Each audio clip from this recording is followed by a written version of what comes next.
Welcome back, everybody. This is potentially the final stream of this game. Let's continue.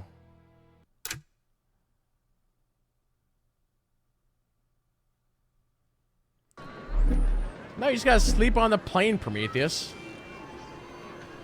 That's what planes are for, sleeping.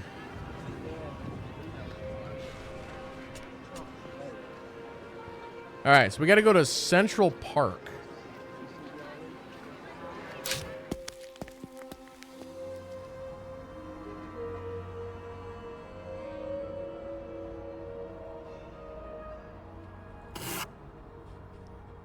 It's less than a 4-hour flight. That'll mess you up. I'm just hearing excuses.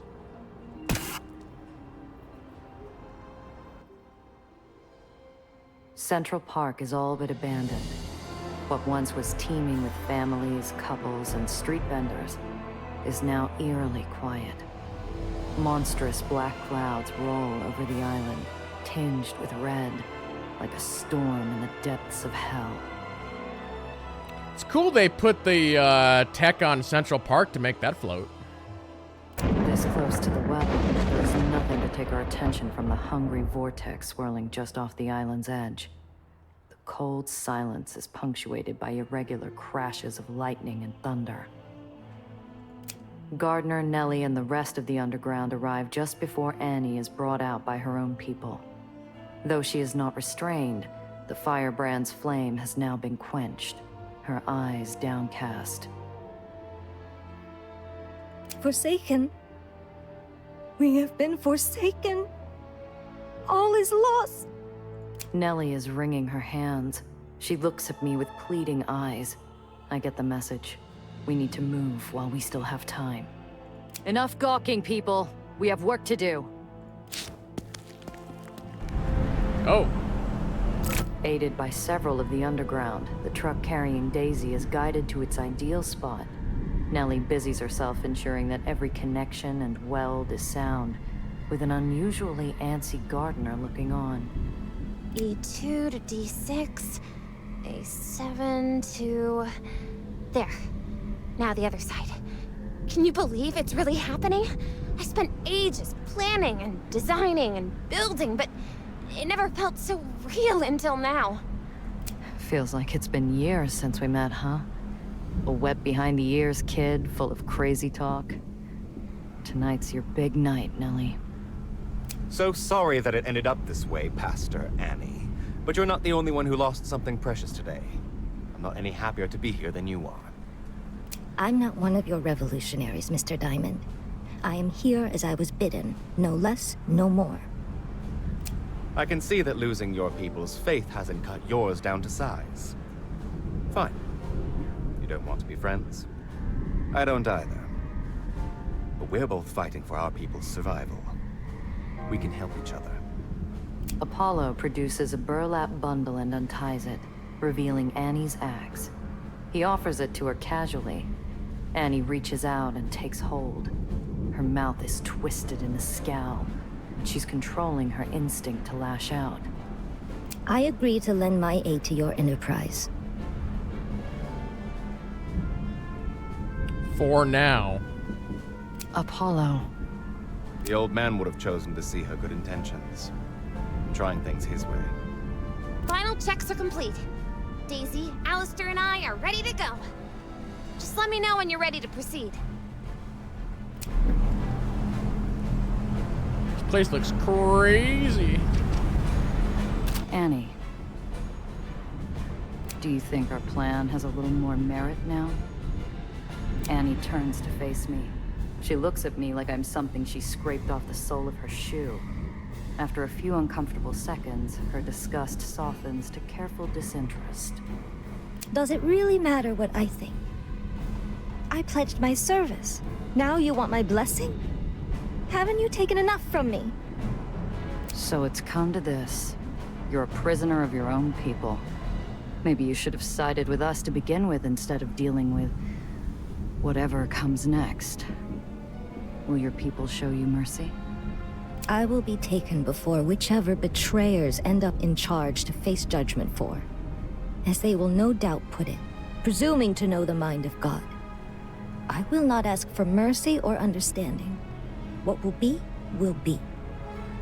Bleak. Realistic. I did what I had to do.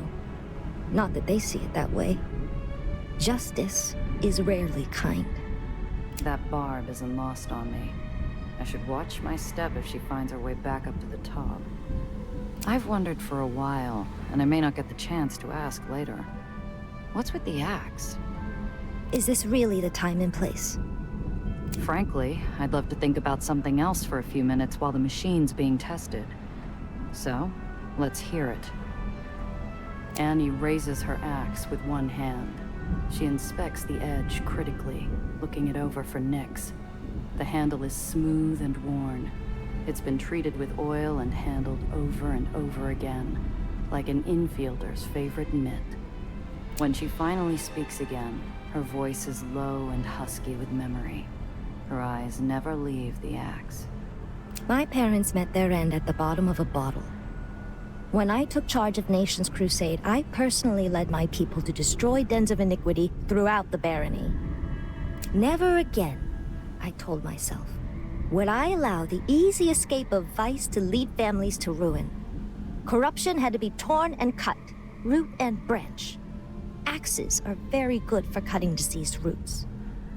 Uh-huh. There's some irony there, Annie.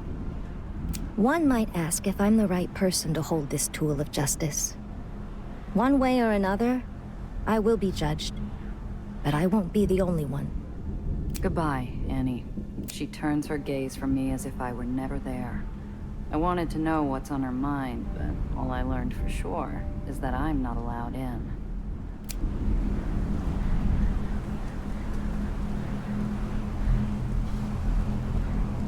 We're getting the wide view here.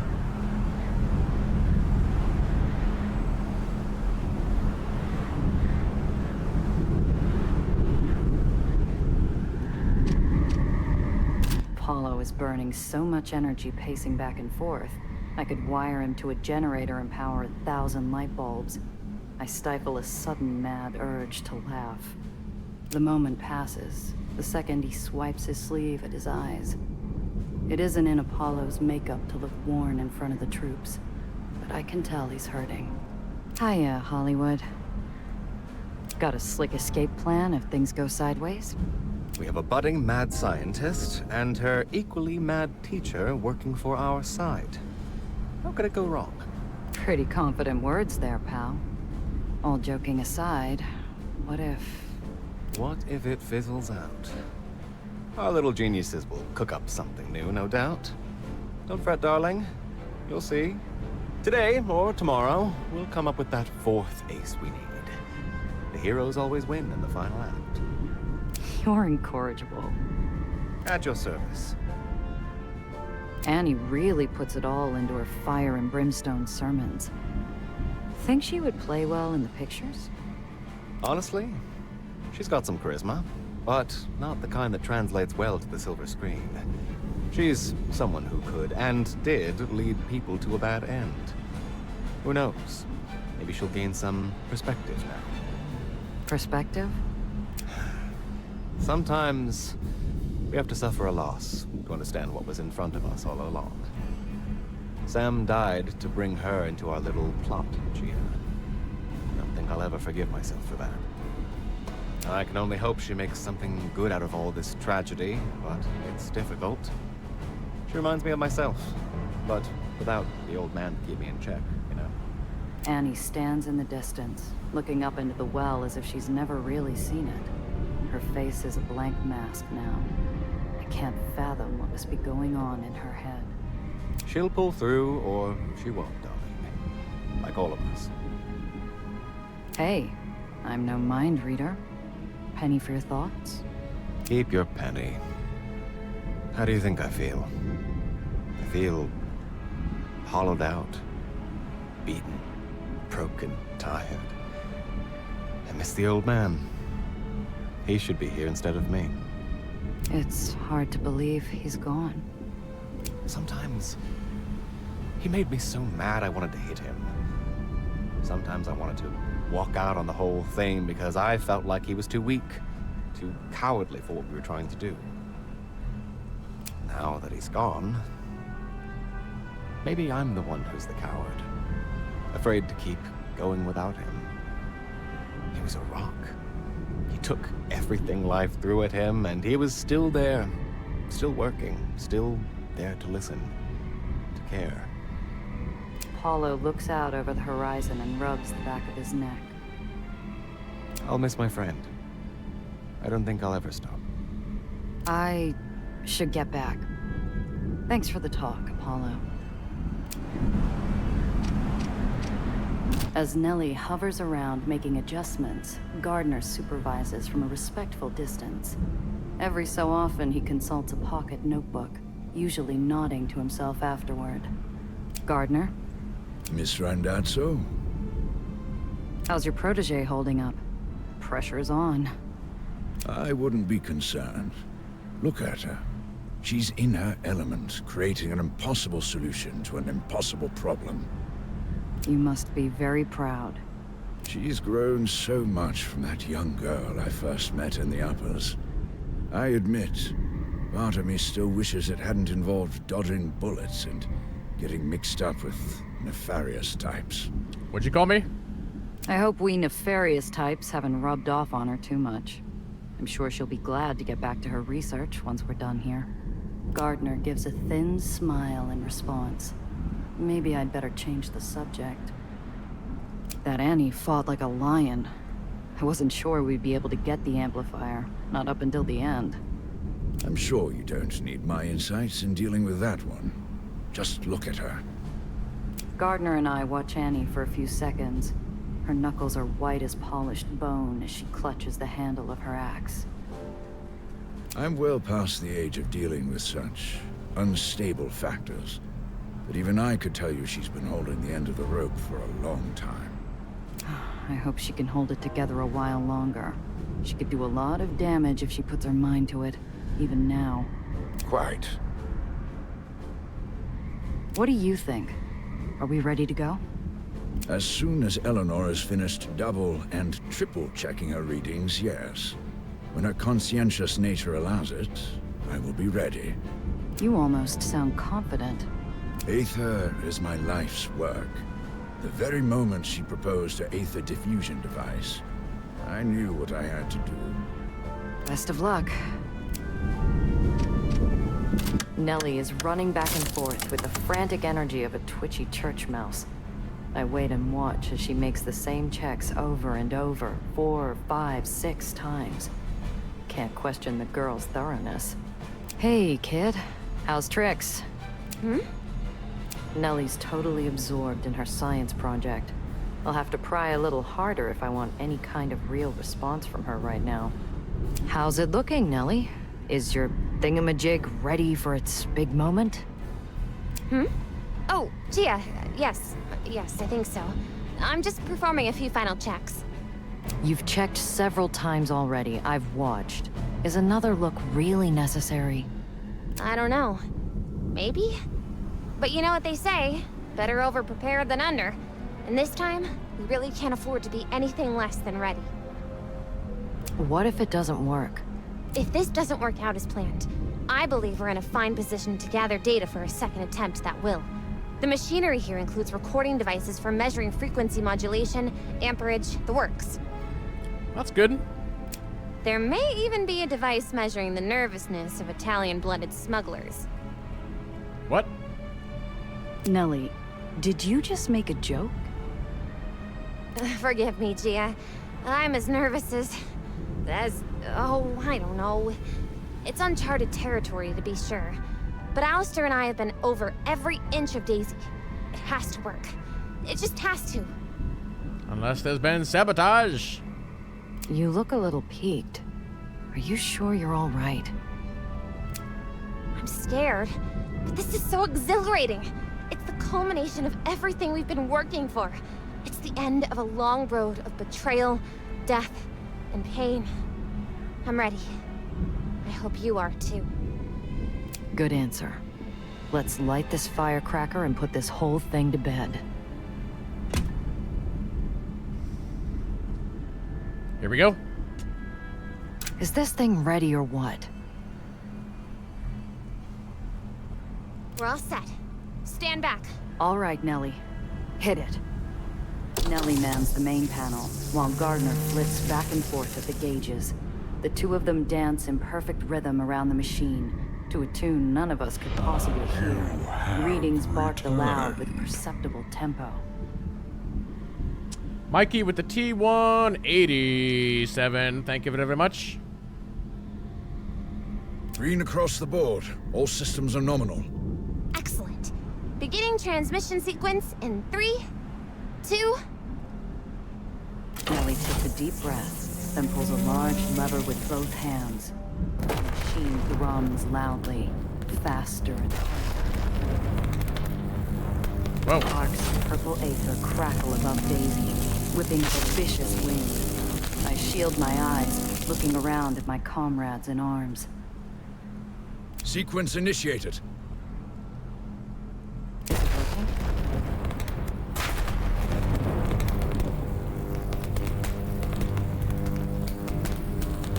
Energy is linked. Gravitational flux is stabilizing. Yes! It's working! Hold.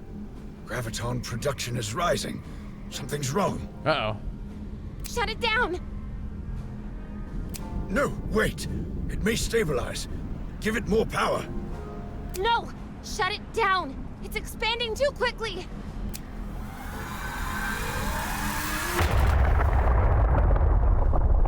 And everybody's dead.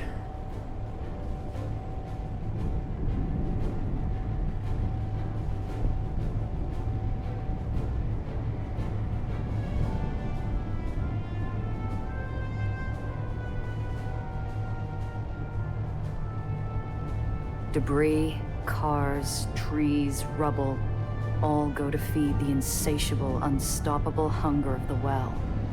Someone is screaming at the hideous sight, and I realize it's me. My throat is raw, torn from cries of grief. No! It's impossible! I was so careful! Take a leg, people. We need to get out of here. Move, move, move! I'm aware of people running, tripping, screaming, crying as they run breathlessly to the vehicles. But I can't move a muscle. The next thing I know, Nellie is at my side, her hand on my shoulder. Gia, I don't know what went wrong. It should have worked.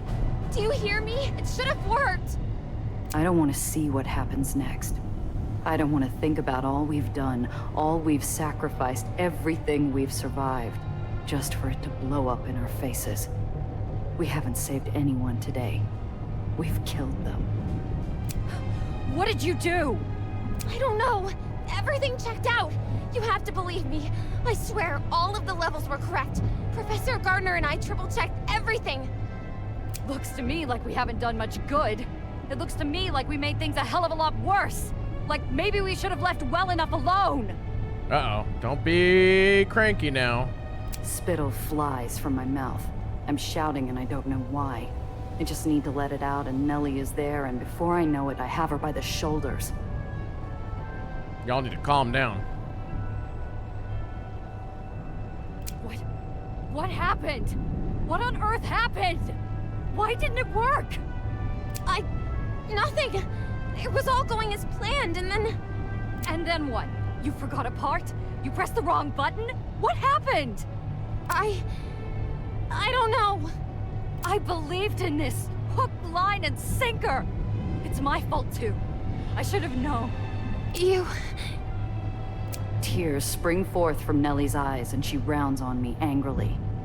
Distantly, I know that what we are doing to one another is wrong, but the storm blustering nearby is nothing compared to the rasping of my lungs.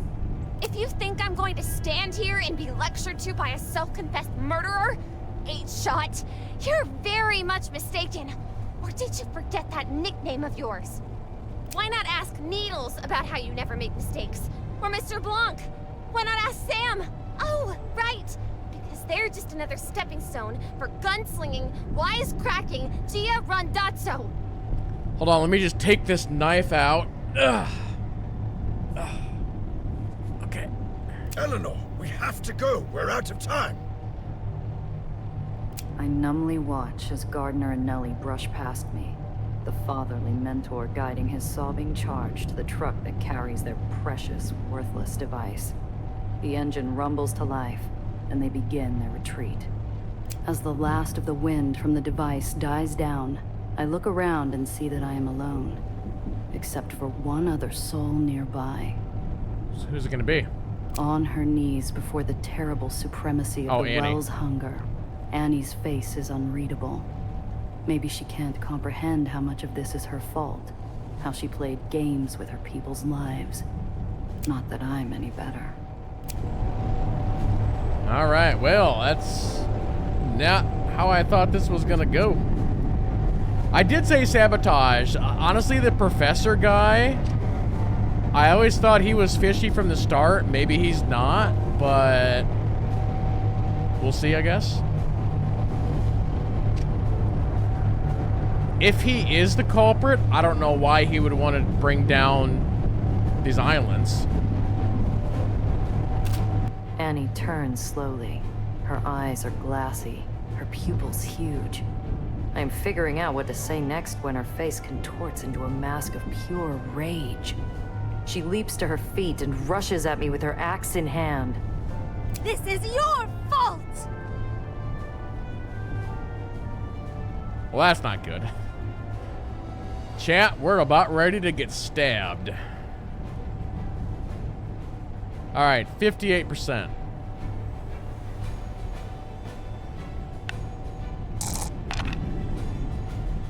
Damn.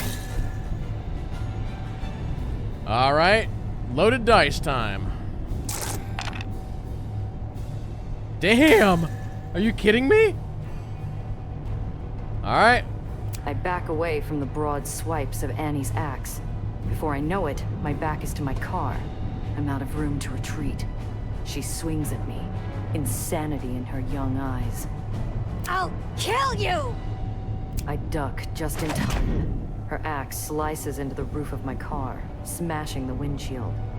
I jump inside and gun it as she struggles to wrench her weapon free.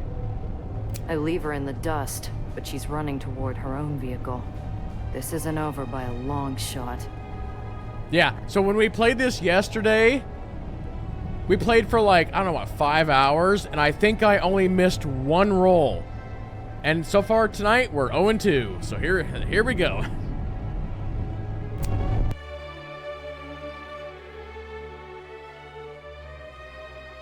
Is my car gonna be damaged now because of that?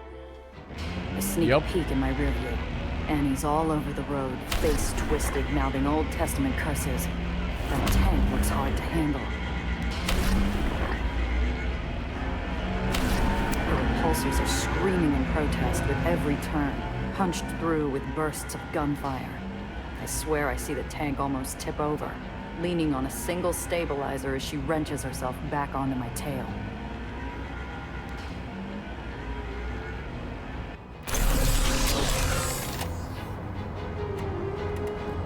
All right, let's see what we got here. 10, 10, 10, 68, and some sixes. Okay. Okay. You know what I'm gonna do? I am going to do a switcheroo with this guy right here. Put myself in the middle. And then a little shot to the left. Little shot to the right. Little mine drop here. Read her vehicle.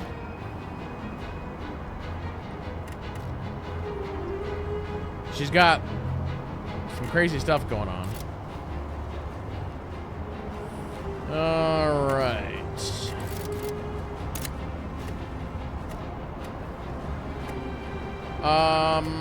You know what? I'm gonna hold that. Let's not do that just yet. 6, 6, 8.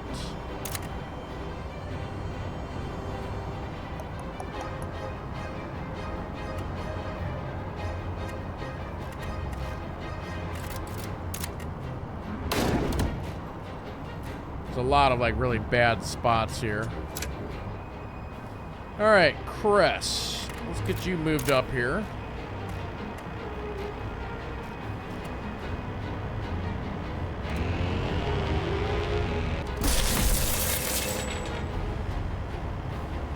You're down to 3. You're down to 2. I'm already out of movement. Just want to make sure that none of my guys are in this hazard area. All right.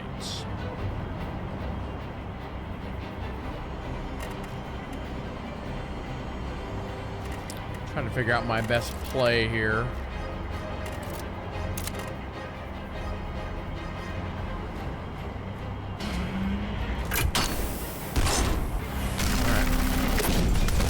Dead. That guy's 4. That guy's 3.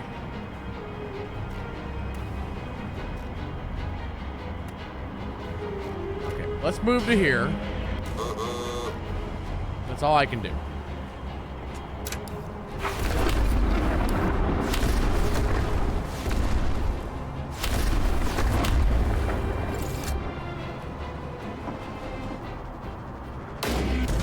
Bump.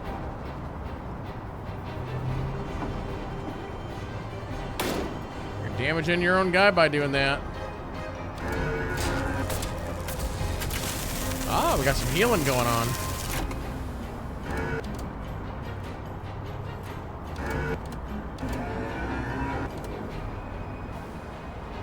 Well, this should be interesting. The Lord will protect us. Oh, yeah? The power of the Lord will protect my tank. The darkness will not overcome us.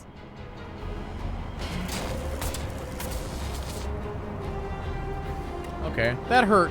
That hurt pretty well. I can see she could do like a lot of damage.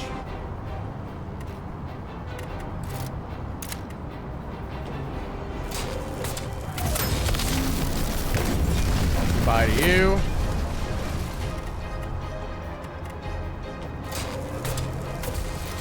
Little mine for you. All right, we'll get actually, yeah. Pop, pop, pop.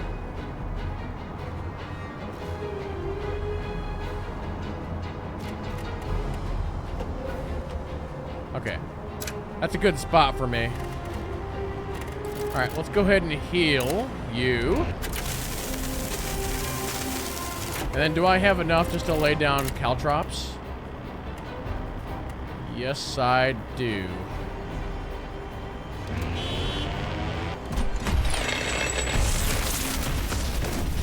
Goodbye.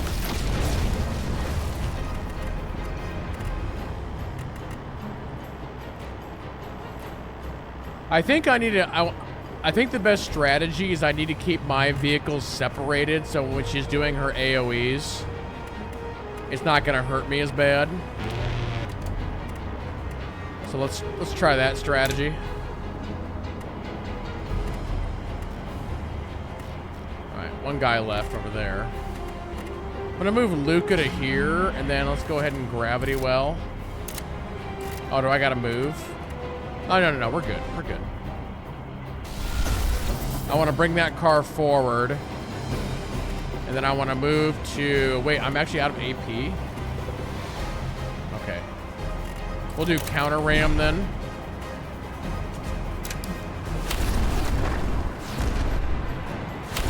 Again, my cars are kind of positioned way closer than what I would like them to be.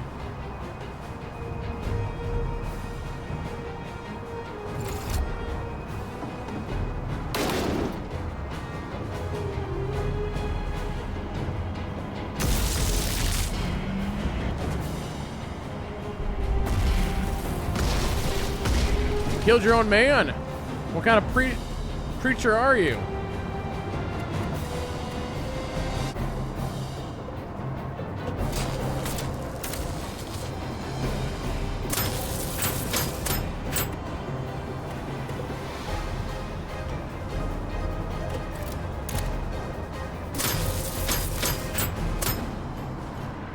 I need to make sure that I have enough to heal here. Yeah, she's already kind of in trouble here. Well, actually, no. Let me do this. Wait, that's only -4? Or no, wait. Is this? Yeah. How does she have so much armor?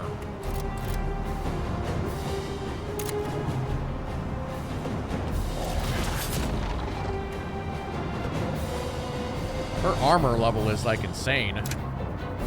Okay, we gotta get Gia healed up here. I'm also gonna go ahead and throw down a taunt. Let's start with this.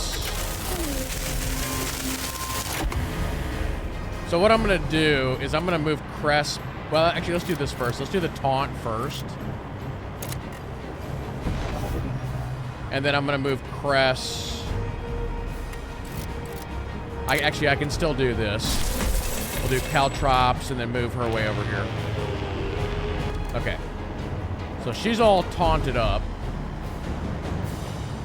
Yeah, I'm hoping she'll fire the AoE backwards, is what I'm hoping. Instead of, like, forward.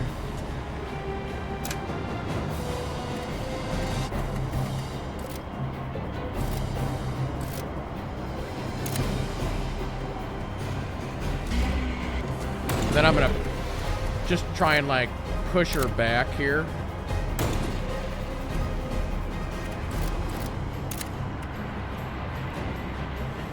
I don't think I can do that. Okay, defense is up. She's down to 46.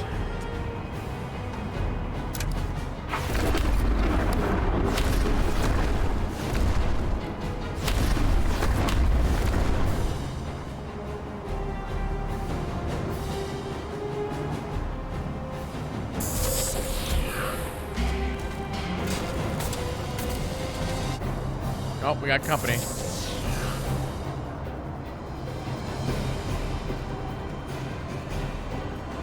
Okay.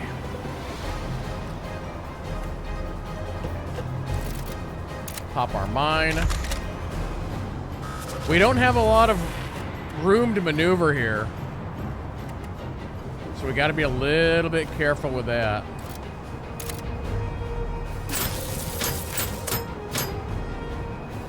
Actually, I think what I want to do is actually move Gia to here, because I'm going to have to move Crest up. Actually, I could move her way, way up there.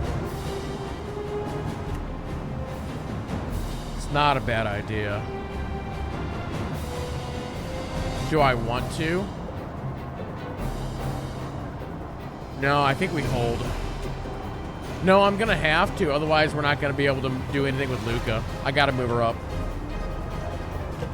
Yep. Okay.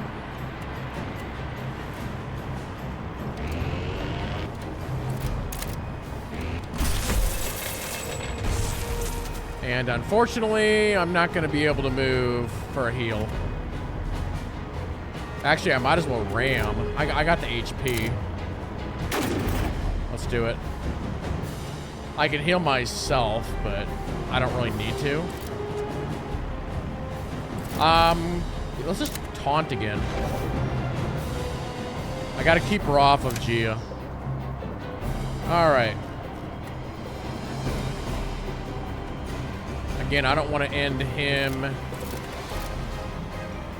There's no valid target for this ability? Really? Ram it is then. Actually, Luca's also not sitting great.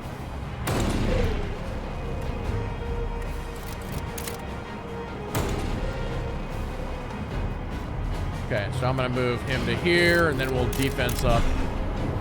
Alright, she's down at 29. We're getting there.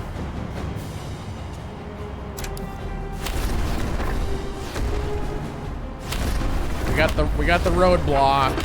Unless she can jump.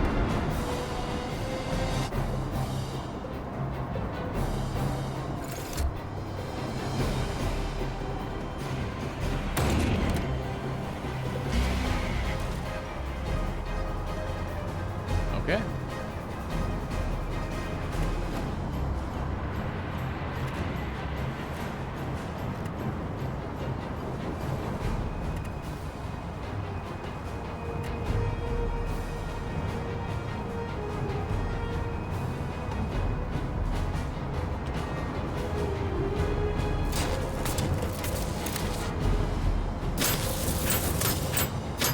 to really watch my AP here.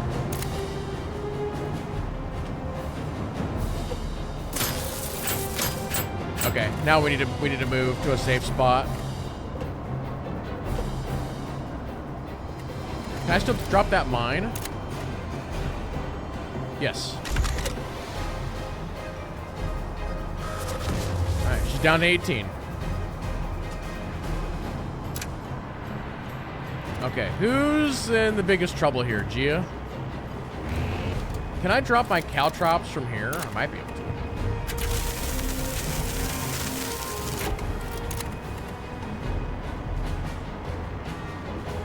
to. Ooh, the problem is if I do that, I don't think I'm gonna be able to move back into a good position.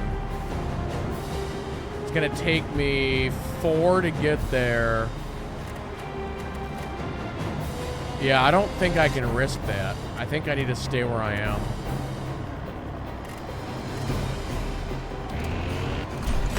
Wait. What? Oh. That was weird. Okay, whatever.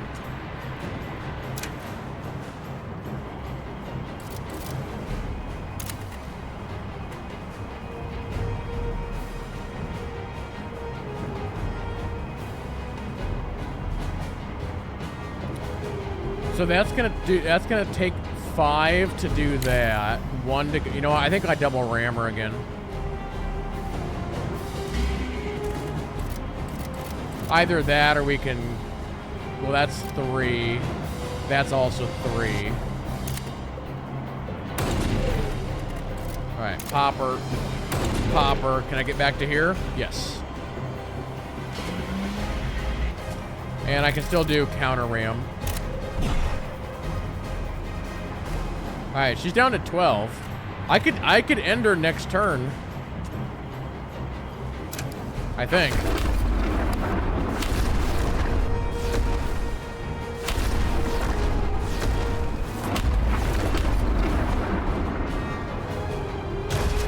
Nope, bye-bye.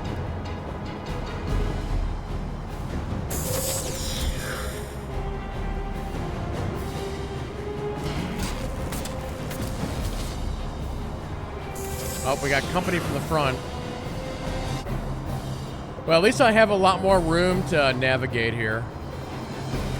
All right, can we do 12 damage? Well, first, lay my mine. That's 2.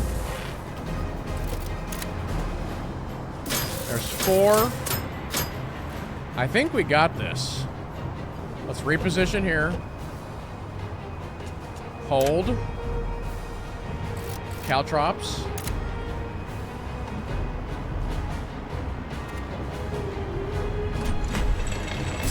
Three. Let's heal.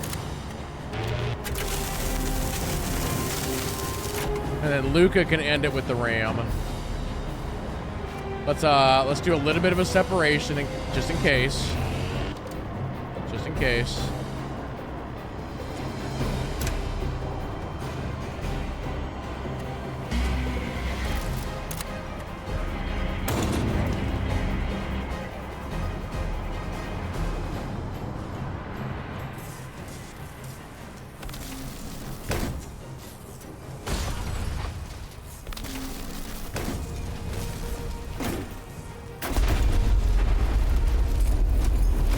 Nasty fall. There's a sickening sound of impact, and then silence. Annie's not in my rear view anymore. I pull over, heart racing in my chest like a champion thoroughbred. A rising torrent of smoke is billowing into the air. Annie plows her tank into the front of a church. As I watch, the far half of the building disappears in an enormous fireball, the ammo in Annie's tank igniting. Bits of twisted metal and glass rain down over the pavement. I can't tell if Annie's alive or dead. I'm about to leave the scene. There could be innocent people in that church. Damn it. I need to have a look. Who knows if or when a pump truck would even get here. Annie just walks out with her axe over her shoulder. We're not finished yet.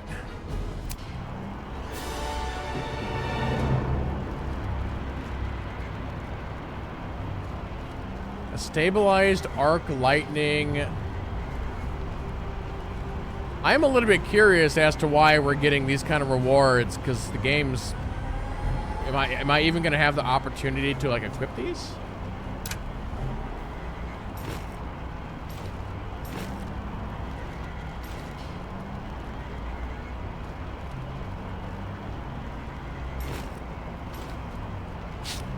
Whoops. Eliminate Annie the Axe. She's alive! Damn it! I knew it!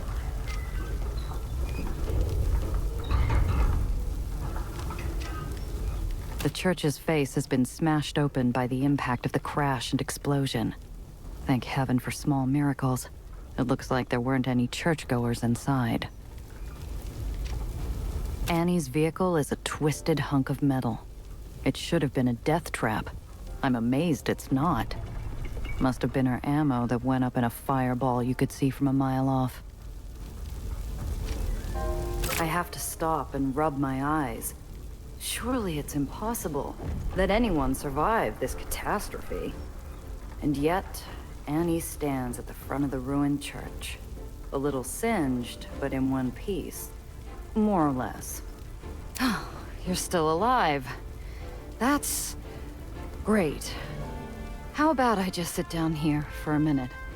You can come cut my head off with your precious axe. Clearly you can't die, so what's the point in fighting? Every inch of fight in me has been spent. I lean against my car. The metal is hot from the engine, but I don't care. I wish I had a cigarette. Then I remember that I quit.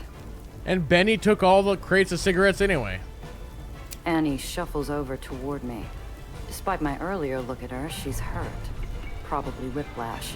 Maybe just coming down from the shock of it. She uses her axe as a cane, then sits on the sidewalk in front of the church, head down. It all seemed so clear. What I should do. What I did. To guide a lost flock, sometimes you must convince the sheep that there are no wolves. I misled them. But for their own good. What the hell are you talking about? Was I so wrong to do divine work? Did I presume too much? How did I fail? I was to be the guardian of my flock. Or was that the sin of pride? Seems to me that maybe you're alive for a reason. Maybe instead of sitting here on the back of your lap moaning, you should get up and get on your way. Go do something. Why'd you do it? Why did you lie to your own people? Did you think God wanted you to take that red Aether? The woman recoils, seeing in me her every fear and shame reflected back at her. I can't remember. The people came to me when the previous Baron fled.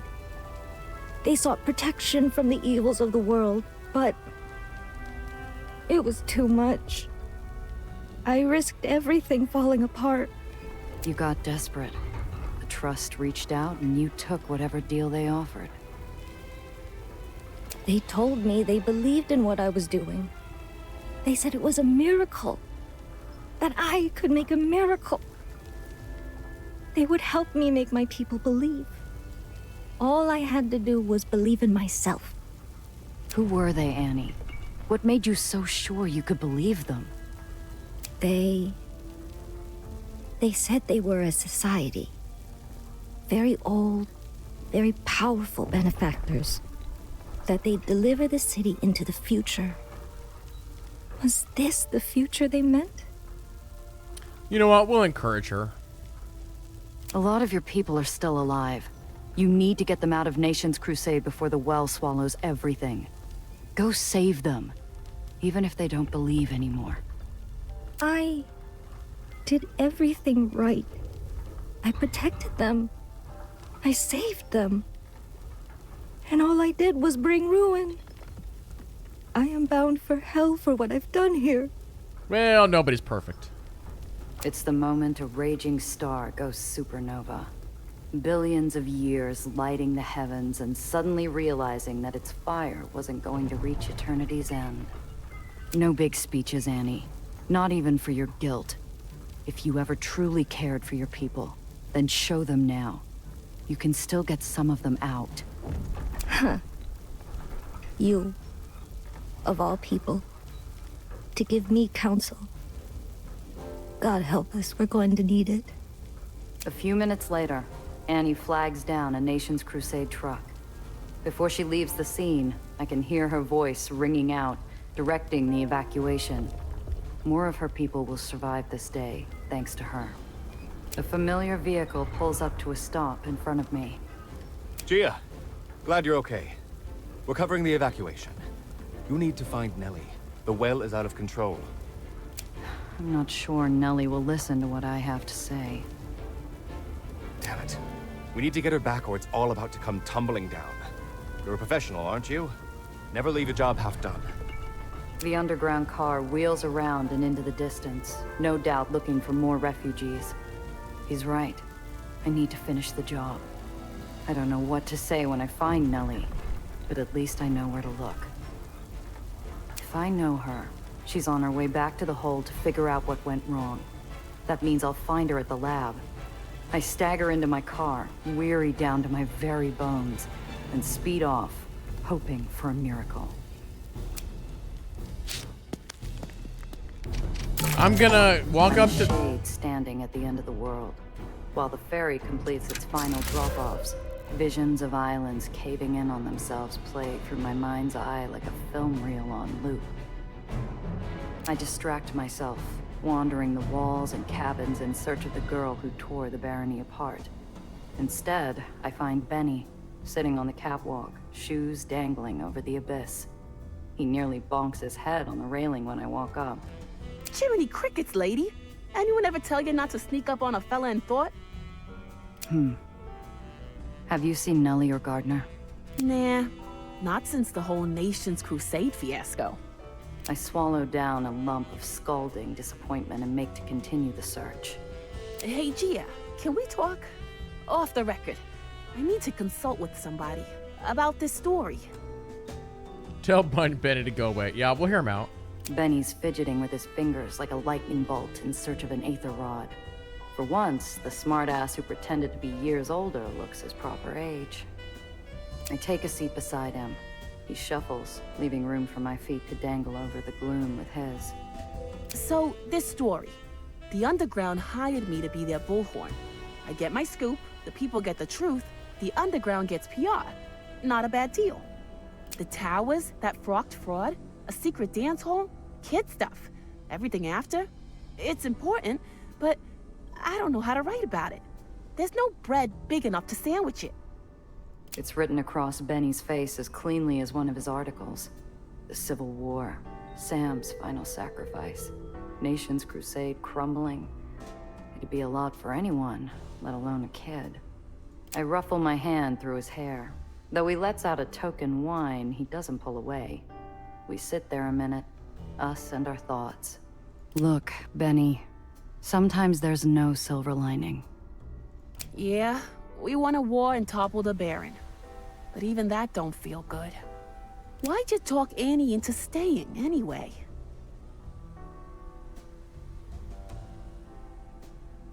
Annie was looking for a way to make things right. All I did was point her where to do it. You really think she'll follow through? I don't know. But I'd like to believe it wasn't only snake oil she was preaching. If she tries anything, I'll just beat her up again.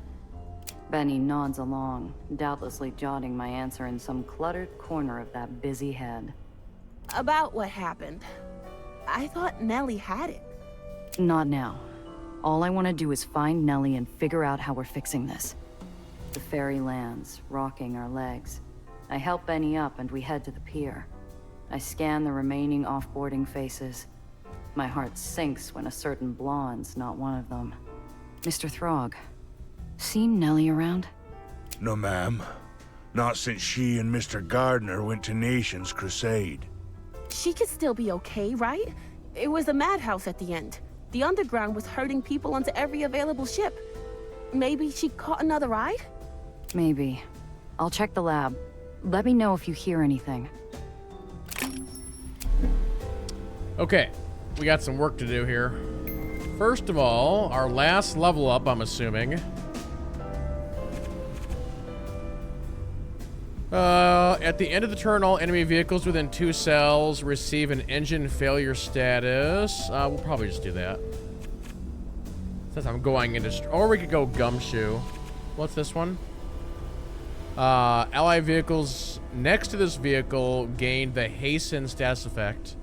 Movement costs 3 AP. Also good. You know what? Let's actually do that.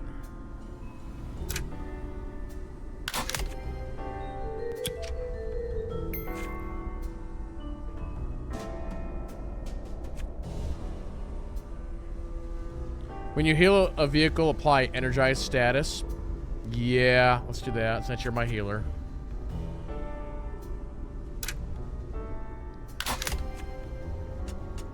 We're getting in some good passives here at the end here.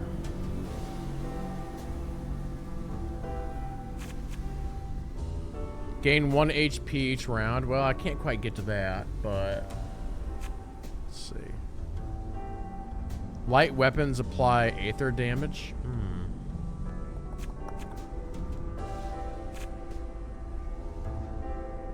Gain 1 AP for every 3 HP missing.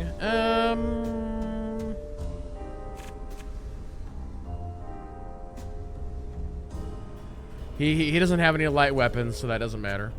I guess we're gonna go that. Okay, let's get the vehicles figured out. Where's Cress? Is she holed up somewhere else? She's at the bar.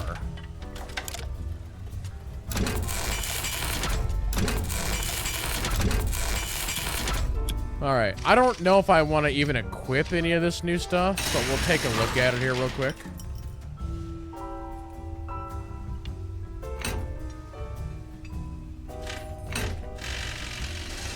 Actually, I should have checked the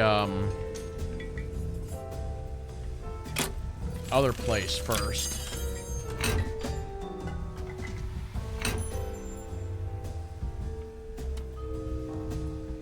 This has a weight on it. Yeah, I can't use that. Do I want to swap this out for anything?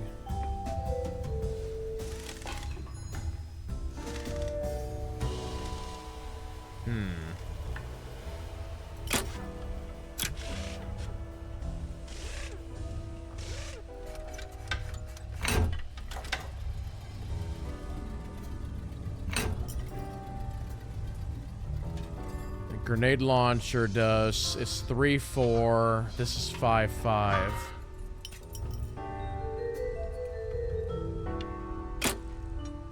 Okay. Well, back out here.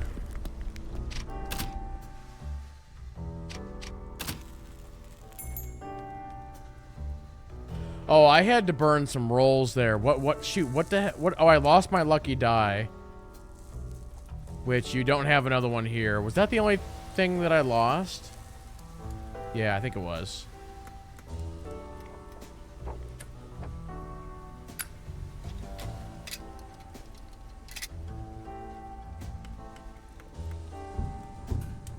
Magnetic mine dispenser.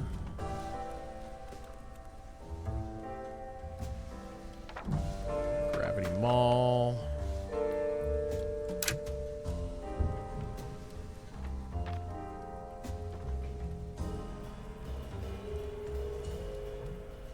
Okay, so this is an undercarriage weapon.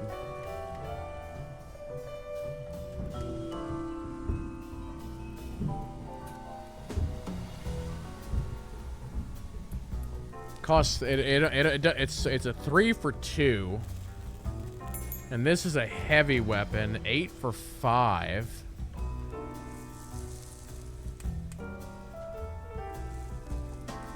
Let me check one. Let's go back to the garage for 1 second here.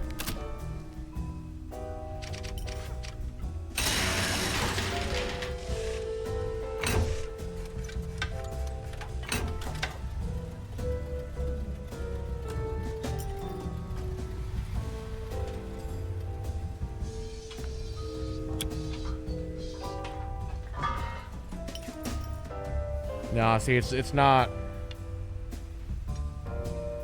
It's not worth it, I don't think. No.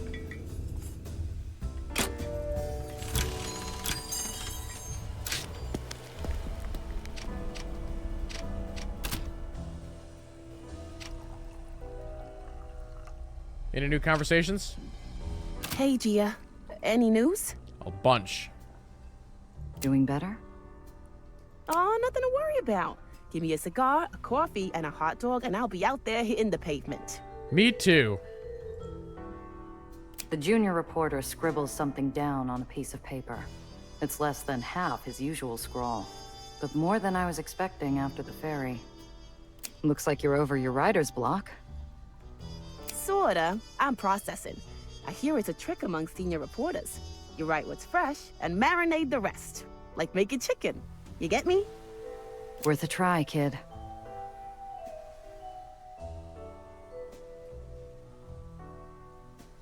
You asked me why I handled Annie the way I did. Why? Been thinking about it a lot. Couldn't understand why it scratched my brain so much until it hit me. The whole sitch reminds me of Chucky Highnose. Who? Old newsy rep. So one day, Chuck has snakes from the publishing house whispering in his ear. Promises him enough dough to buy an island if he makes the Union more amenable to their terms.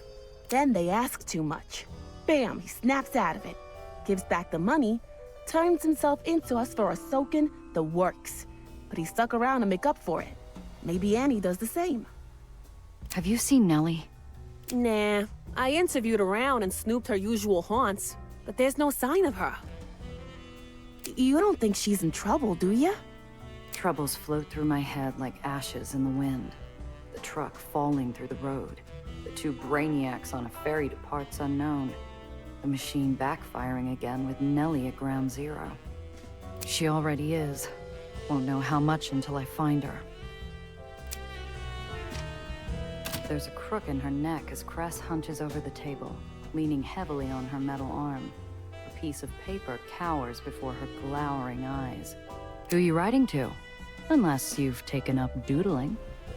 Home. My folks haven't heard from me in a while. Figured they want to know what happened to Annie. And about the well. About Sam. Cress looks up. Her eyes are dry now, but small, wrinkled watermarks mingle with crossed-out lines on her page, showing that a few tears had managed to spring free. I don't know what to say, really. What if Nellie can't fix things? Do I tell them to leave the city? They'll get the terriers sent after them. Do I tell them to stay? She's a metronome, swinging back and forth, never resting on any answer or word. The pendulum only skips a beat when Benny comes over, summoned by the smell of paper and ink. Oh wow, Cress. I didn't know you were a writer. What are you writing? Can I read it? Do you need any help?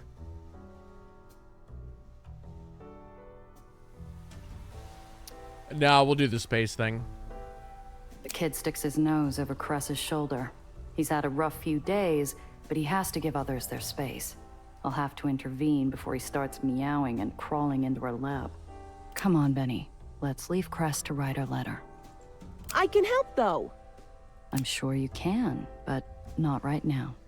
Thanks, Benny, but I just need to work on this. Maybe next time. How about, you help me with some pamphlets for the underground later? He hangs his ears like he's been sprayed with water as I walk him away from the table. Sure. Ah.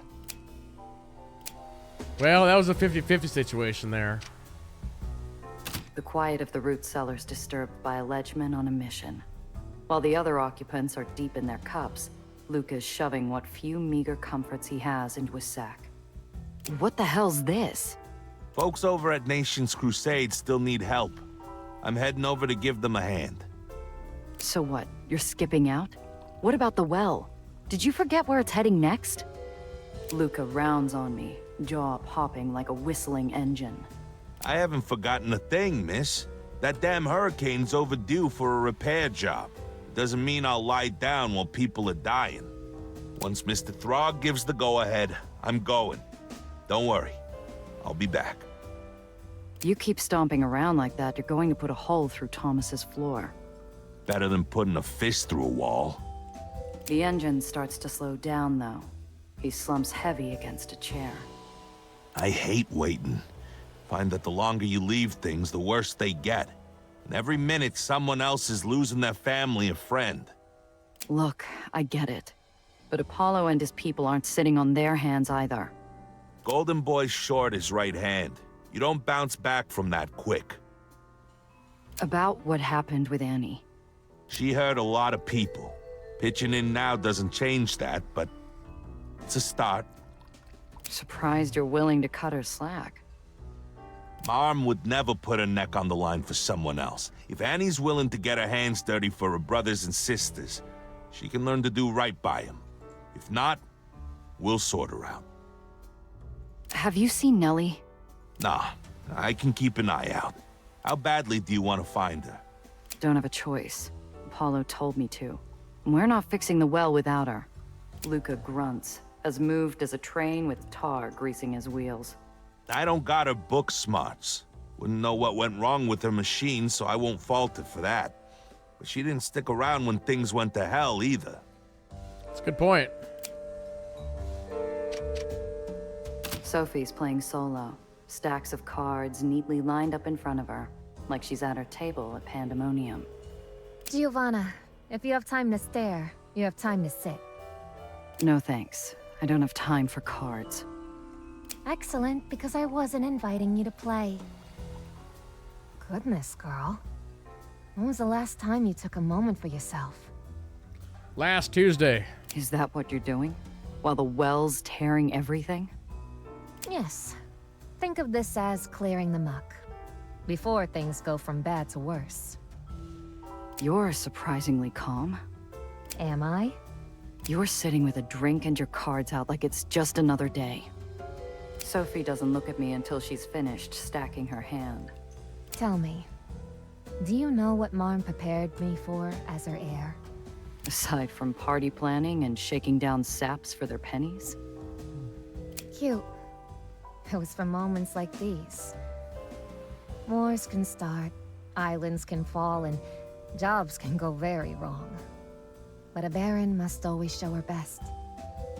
We have to set an example after all. I'm not looking for a role model. I want to know how you're doing. I'm as well as can be expected, I suppose. I was just thinking about how much I miss Sam. He was always good at keeping things in perspective. You used to be the one in line to inherit Dreamland. If the well had gone off there instead, you could have been the one deciding whether to stay or run. Well, I can't say I have much love for Annie. Dreamland's never gotten along with those sanctimonious teetotalers. But I do pity the poor thing. Pity? Yes. She became Baron at a young age, with all the power, expectations, and fawning sycophants that come with it.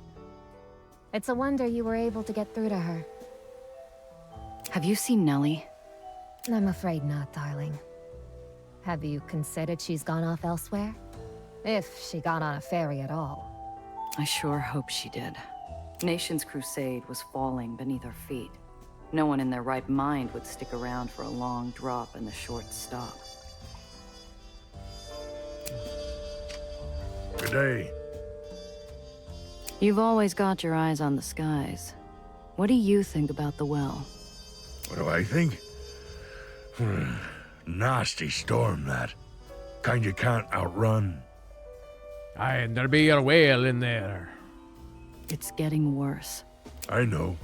You don't seem too worried about it. Throg's already gravelly voice tumbles into a deep crevasse of foreboding. What good's worrying do? I've seen enough disaster in my lifetime. At least I can see this one coming. Yeah, if I drink coffee now, then I ain't sleeping tonight. Actually, I didn't sleep that well last night. That's my problem.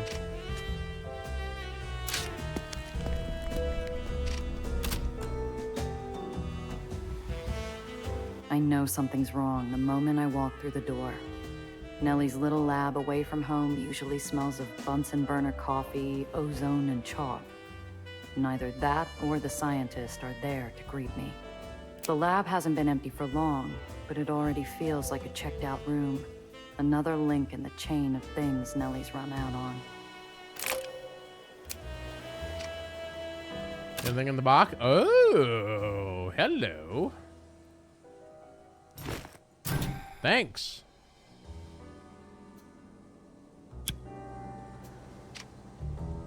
Maybe I should have let Nellie and Gardner sail away on that ferry back to the Heights. At least this would have been Olympus Park's mess to clean up. Is there anything new here? I don't think so. Nellie's chalkboard is crammed to the edges with physics equations and calculations and all sorts of mathematical junk I can't begin to parse. I cross the lab off my list of hiding spots and, reluctantly, cross off the hole, too. If Nellie was anywhere on this island, she'd be here. Damn it. What the hell am I going to do? Reach out to contacts. Mr. Blanc might have been the best, but he's not the only stem on the grapevine. Tiana's got a fleet of fences on call, and the Underground's got their network. A memory cuts my train of thought down to the quick. I believed in this, hook, line, and sinker. It's my fault too. I should have known. Why not ask Needles about how you never make mistakes? Or Mr. Blanc?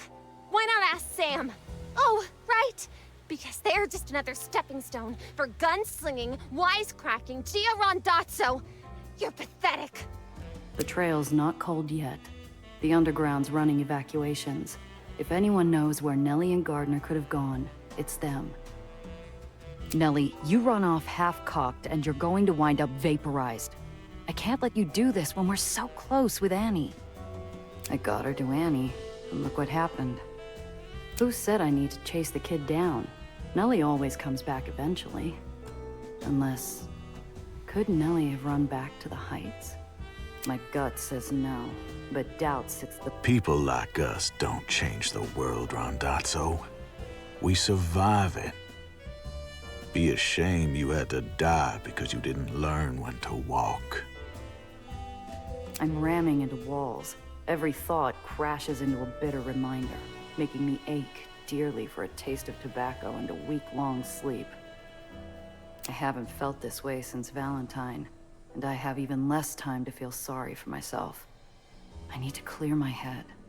Like Zio used to tell me, we do what we can, and when we can't anymore, we win, Skip. Mr. Throg, I need a ride. There's a storm, Miss Randazzo. Already told Mr. Mozzie. Ferry's closed until there's a lull. Not looking to go far. I want to head to White Street, edge of the barony. Won't be long. The old man looks at me, concern trickling into those aged, seasoned eyes like water drops over granite. I wouldn't recommend it. I'll risk it. All aboard, but no detours. This was something Mr. Throg takes from us early in the long way game. around, bypassing the Whitecaps civil war and the gravity storm. I walk the rest of the way. A cool breeze carries me back to that day we found Chimera. I told Nellie she couldn't carry the world on her shoulders. You don't survive by stopping for every sob story. When did I forget that?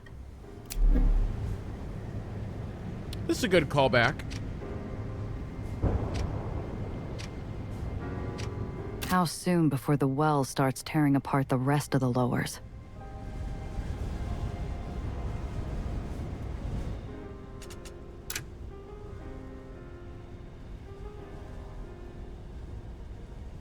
And part 3? Question mark? Nellie said she thought the well would be beautiful. Hard to appreciate the hurricane when it's barreling at you from your doorstep. I'm a smuggler, not a swashbuckling comic hero. I stuck around over a missing briefcase, and what did it get me? My car gone, my rep slapped with a Baron Killer label, an assassin gunning for my head, and another job gone to hell.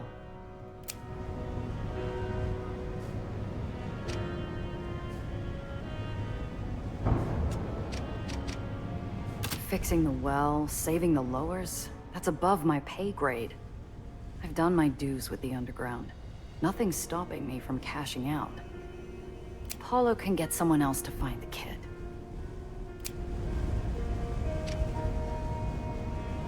I should have learned from Valentine. Letting the job get personal gets you hurt. Even Zio knew that. For a moment, I smell his cologne. The hard back of the chair in Valentine's waiting room jabs into my back while Zio lectures me. Maybe I would have listened more carefully if I'd known it'd be my last talking to. Niels knew what he signed up for. In our line of work, doing the job comes first. Failing that, choose yourself. Always have another way out, Giovanna. Matana, I wish I could talk to him. What would he say if I'd spun him a yarn about a bird from the heights, the well, and my dilemma?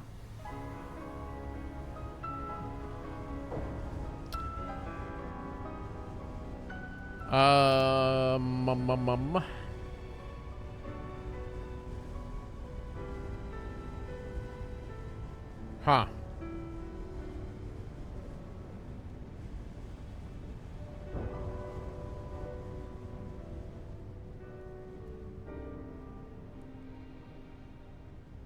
Any job can be worth the risk, even if zeros come attached. You are not being paid to take on giant vortexes in the sky. Well? Sounds straightforward enough. As I form the words, though, they curdle in my mouth like wine turned vinegar. I try a different question. Okay, Zio, but that's for clients. What would you do if I was the kid in over her head? Would you take on the well for me? For you? Well, obviously that's different. Your family. I blink back a sudden flash from an old wound. Zio Alfonso had said something similar when he decided to handle Valentine. Would he have volunteered if he'd known it'd get him killed? The Lowers had enough tragic heroes, and Sam won't be the last. Was Nellie worth risking my neck any further? I heft a stone. Skips are even, I get back to work. Skips are odd. I hand in my notice and get as far away as my savings will get me.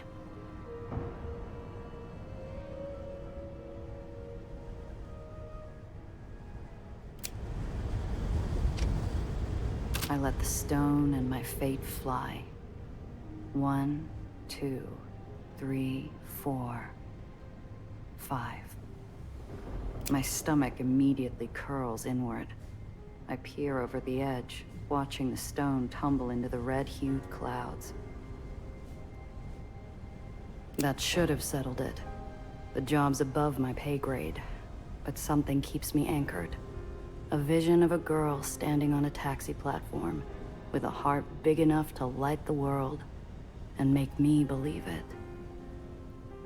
Damn it. Who am I kidding? I couldn't leave Needles for a crate of cargo. I sure as hell can't leave Nellie to face the well on her own. I know when the dev came into chat yesterday, I think it was Justin, he said the game did not have multiple endings. I kind of wish it did. Like, have the option here just to, like, walk away, and then let's see how it plays out, right? Maybe everything goes to hell or something, I don't know. I mean, even worse than it already is. If I can grit my teeth through the fallout over Valentine, I can push past what happened with Nellie's device. I close my eyes and breathe. For the first time since Central Park, my head's as calm as a blue sky. Better get back to the underground and figure out our next move.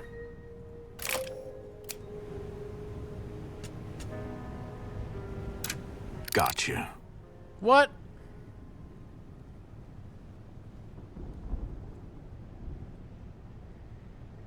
Huh? My only warning is a voice that'd have death itself uttering prayers. Tobias Dufresne, a man twice dead, stands at my back, pressing his gun into the back of my head.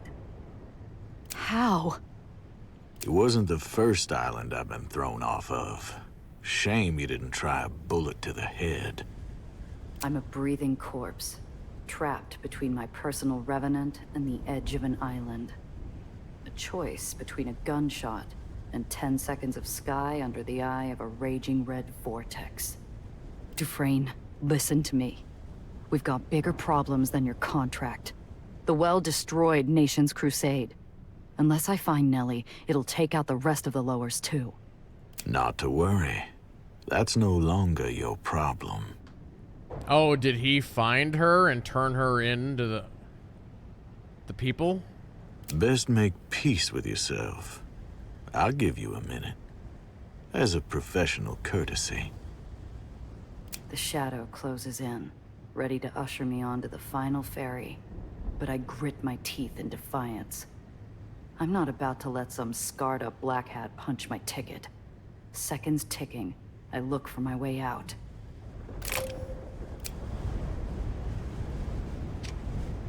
A few pieces of scrap and rubble. Neither make good bludgeons. Every pulse from the well's another second off my life. I take stock of my options. They're not good. I've got myself, my revolver, and a pocket full of skipping stones. But if it's a choice between a slim chance of survival and a hole in the head, I'll roll the dice any day. Luckily, Dufresne's still playing with his food. If I get my gun, I've got a chance.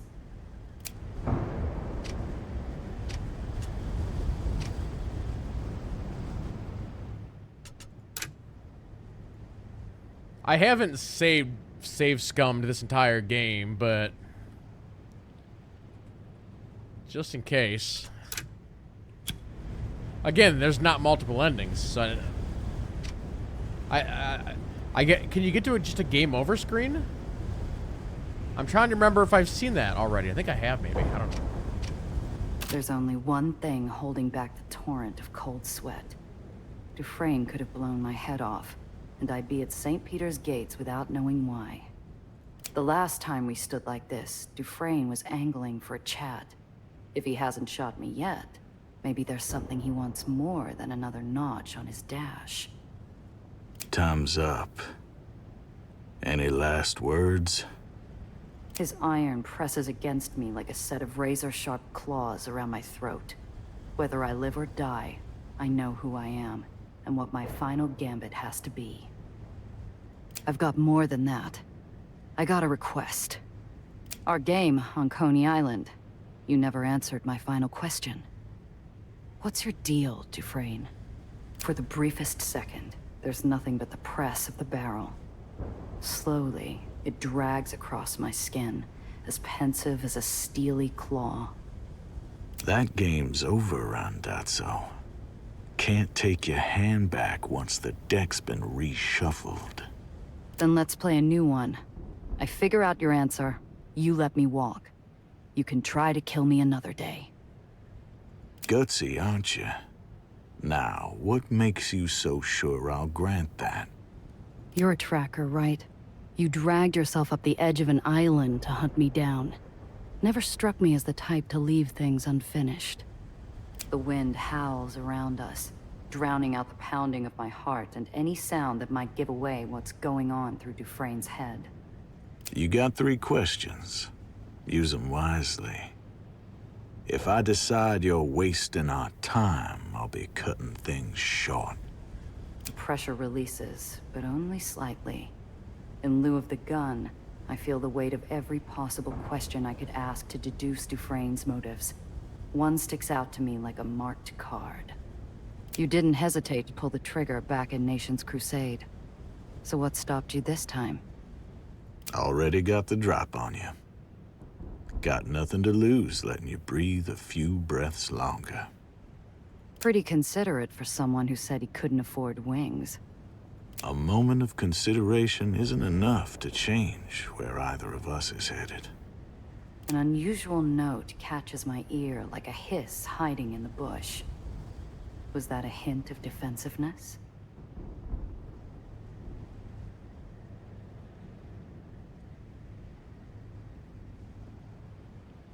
Look, Dufresne. The Trust isn't the only game in town. The Underground could probably use someone like you. You're wasting your question. No point answering when we both know how the story ends. The Underground has their hounds on my trail. I don't intend to find out what they'll do if they catch me. 2 questions down. Cutting it awful close, smuggler. How's that bravado of yours faring? Shut it. I still got one more question. I've seen both sides of his coin. A professional monster from across the barrel. A man bearing a part of his soul. Which one holds the answer to Tobias Dufresne? You went out of your way to meet me at Coney Island. You do that for all your business rivals? My question's a grazing shot. His silence bleeds through the air like a slow, trickling wound. No. Been a long while since someone stuck around long enough to make an impression. I risk turning my head and come face to face with something more unnerving than the man's survival. Uncertainty. Dufresne's brow creases, as though as troubled by his actions as I am. It hits me. You got attached.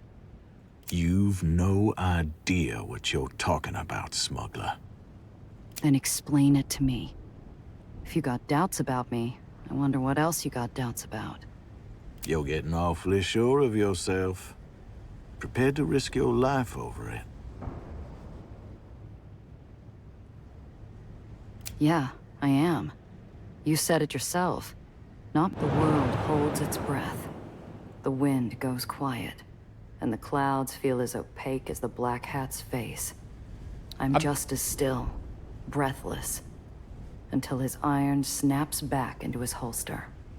I'm not sure why it skipped there. I didn't hit nothing.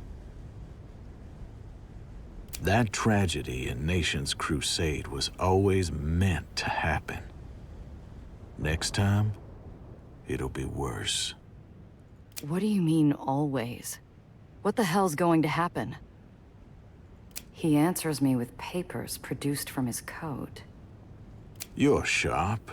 You'll figure it. If you don't, I suspect you'll be dead either way. Hang on a sec. You came all the way here to kill me, but now you're helping me?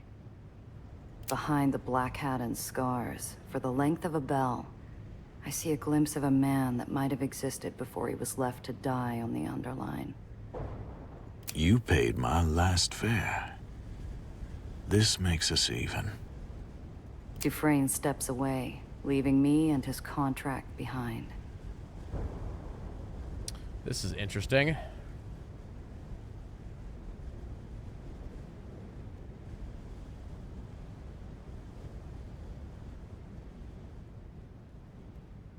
I like 1 or 2 here.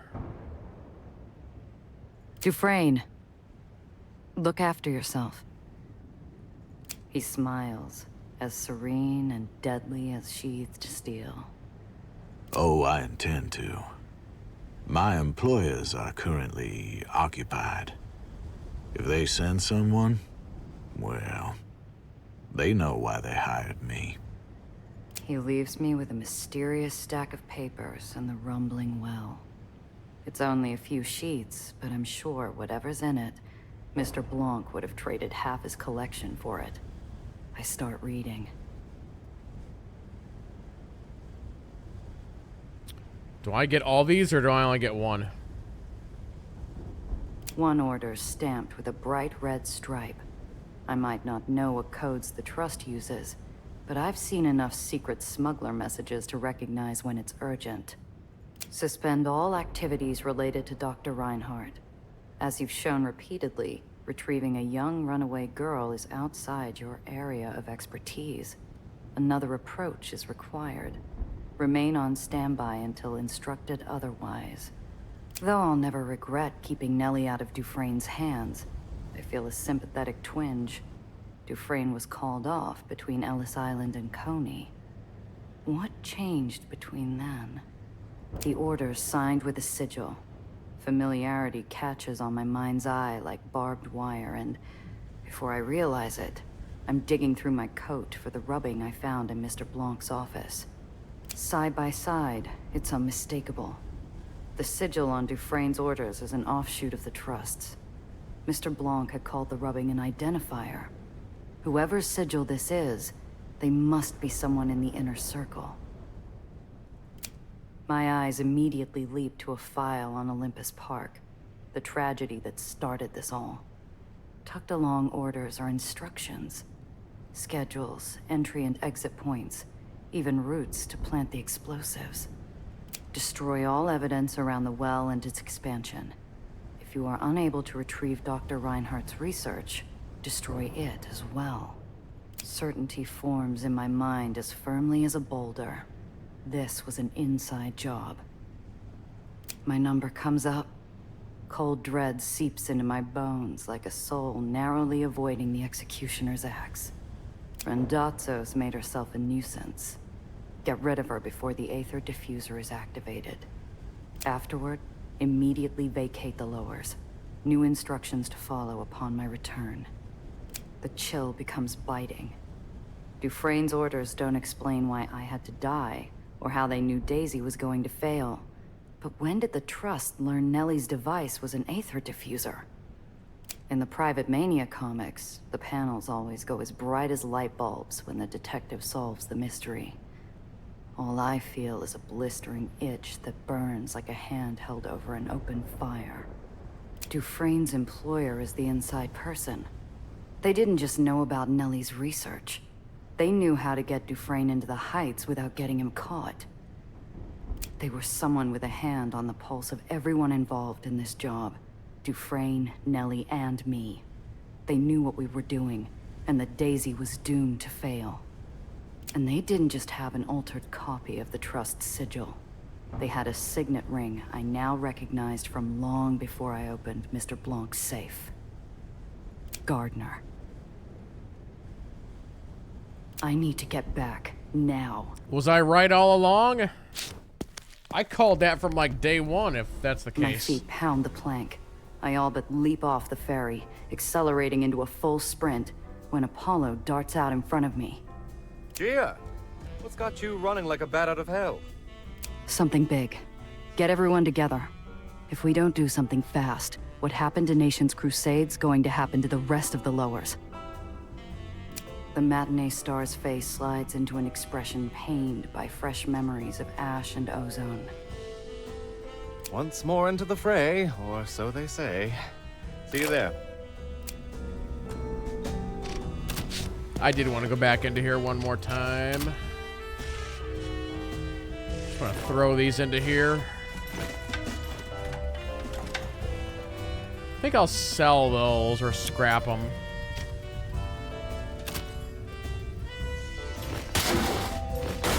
There we go.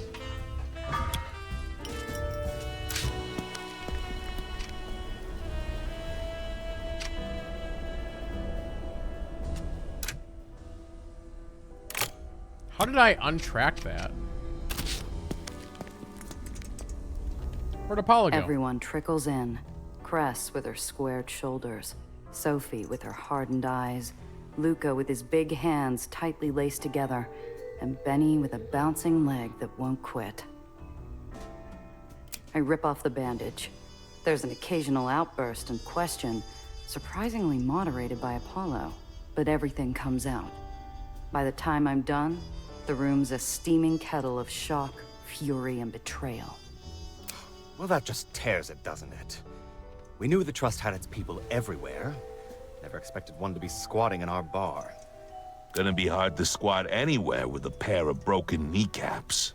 Now, as tempting as it might be to find the professor a nice, unoccupied underline, it bears asking, Giovanna, how certain are you about Dufresne's intel? What do you mean by that? This is physical evidence, straight from the baddies. Unless that's what he wants us to believe. He did that before, didn't he? Planted evidence to lure you into a trap. Exactly. Evidence from a man who, until this point, had a bullet just for you. That alone's worth popping open the horse's mouth for a peek. That's interesting. Gardner's been hanging around longer than even some of you. Who knows what he's gotten up to? Paranoia's making a chew toy of my nerves, and I'm not the only one. Eyes dart around, frowns slide over faces, picking apart our every interaction with Gardner. Think back to our little rendezvous with Mr. Blanc. Rather a coincidence the Trust was prepared for us so quickly, don't you think? Maybe, but we weren't the only ones who knew about the meet. While we were prepping to visit Mr. Blanc, Nellie was bouncing off to tell Gardner of the Aether Core. Poor kid would have had no idea what else she was letting slip to her beloved mentor. We know the Trust wants to sink the lowers. Looking at Gardner, I still don't get why. Yeah, I don't get it either. He's no mustache twirler, but he don't act like someone looking for money or revenge. You think we can trust anything about him? If you do, I got a bridge to sell you. Aw, keep your bridge to yourself. It's just, he's Nellie's mentor, yeah? She adores the guy, but he blew up her lab and let her use her device knowing it'd crack up. What kind of sickle do you gotta be to do that? Chat, keep your bridge to yourself. Benny's point sticks out like a rusted nail in a polished antique. All those days working in the lab, all those chats in the root cellar, were they all part of a long con? Or something worse? I don't know, Junior. We can shake it out of him later, after we catch him. Damn right.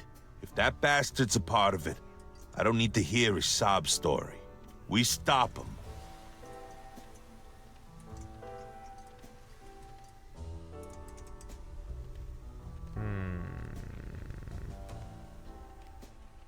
I'm not sure how big of a deal this is. Mr. Blanc said the Trust is everywhere. They're power brokers with access to red Aether. The same thing that Gardner's supposed to be an expert on. Not quite as neat as an open and shut piece of evidence, but it'll have to do. I'm sure we can get something more solid out of the old deer's own mouth. Oh, yes, yes, very fascinating. Now leave the whys and the hows to the biographers. We got a well out of control, a scientist MIA, and a villain setting her and us for a fall. Gia, tell me you're closer to finding her. The trip to White Street had been enough to clear the blockers from my mind. There's only one road I could see Nellie taking. Nellie came to the lowers to fix the well. It's why she stuck around even after Gardner showed up. She seemed like the type to give up. You think she ran off to try and fix it by herself? Wouldn't be the first time. Without Annie's towers, she'll have to go to the source. And if Daisy can destroy a barony from outside the well, think of what it can do from the inside. The implications sweep across the room like a gale. To find Nellie, we have to go into the well. Apollo recovers first, clapping his hands as though to disperse the gloom. Right.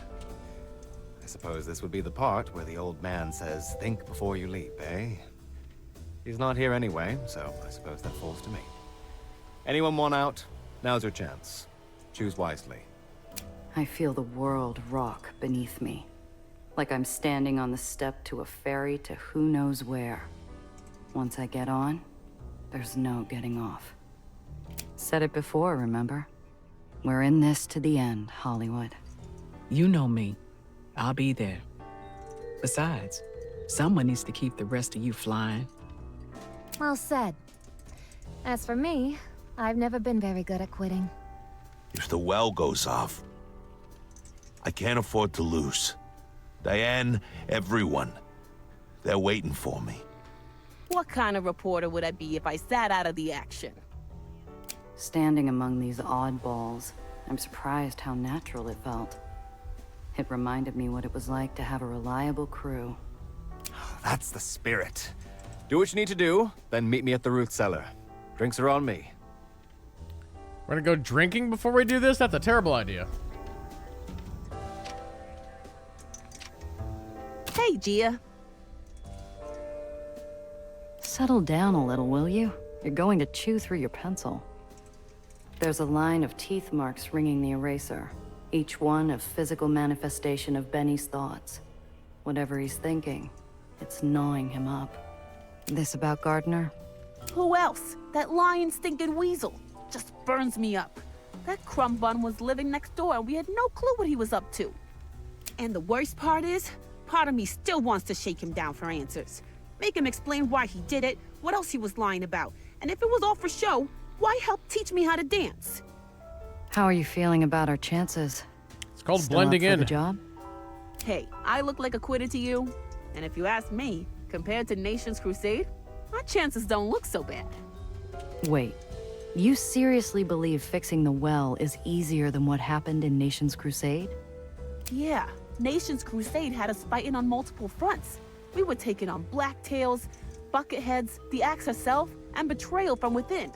This time we've only got Gardner. Once he's down, all we gotta do is explain the sitch to Nellie, have her do her science thing, and boom, the well's taken care of. Already thinking of a headline, something that speaks to the people. See, I've been thinking of going independent of the crier, and I gotta start off strong. If you hear something juicy, let me know. That's a big commitment. I don't know if that would work.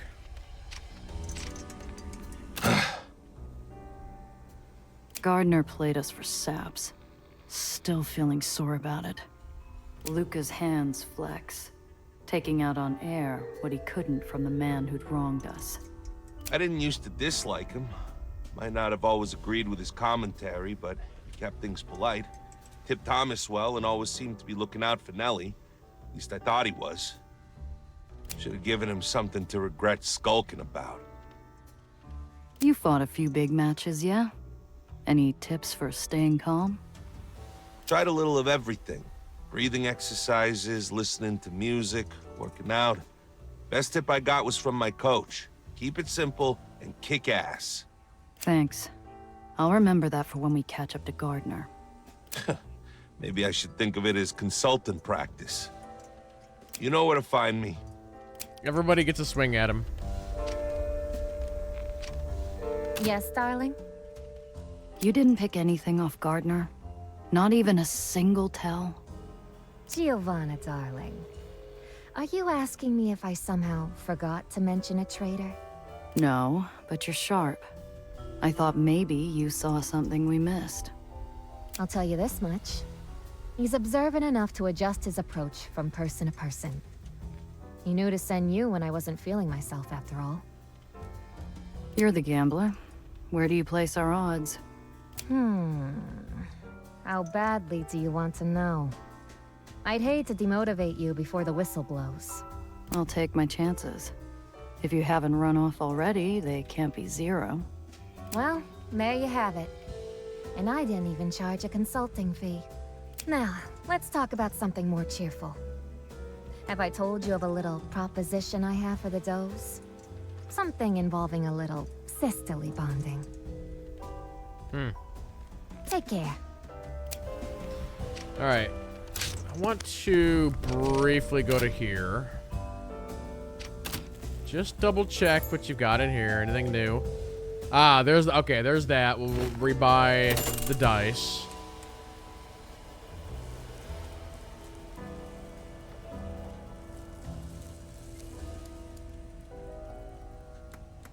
Is there anything else? Let's buy that.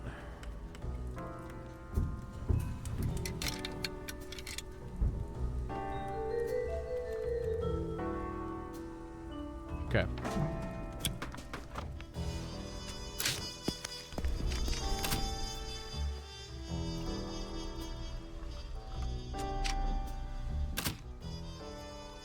Wait.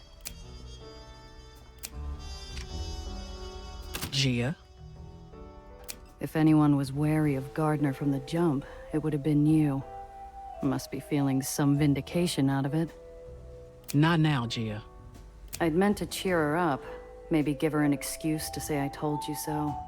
Instead, I watch as the truth makes my friend bury her head into her palm. Sure. I thought he was full of himself. What do you expect from one of those airheads? But he stuck around. We made bets over baseball.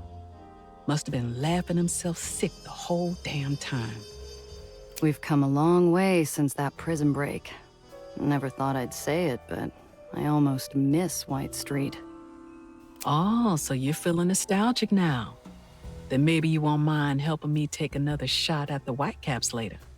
Maybe. I don't know how serious the offer is, but the air feels a little lighter. Even with the well raging outside, the promise that there could be a later pushes back against it. The well's bigger than the tomb, but we'll still pull it off. Can't afford not to.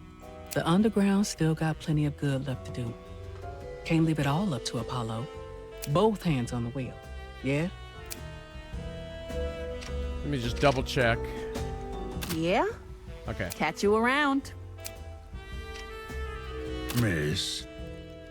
You seen Gardner recently? The professor? Oh, him. What of it?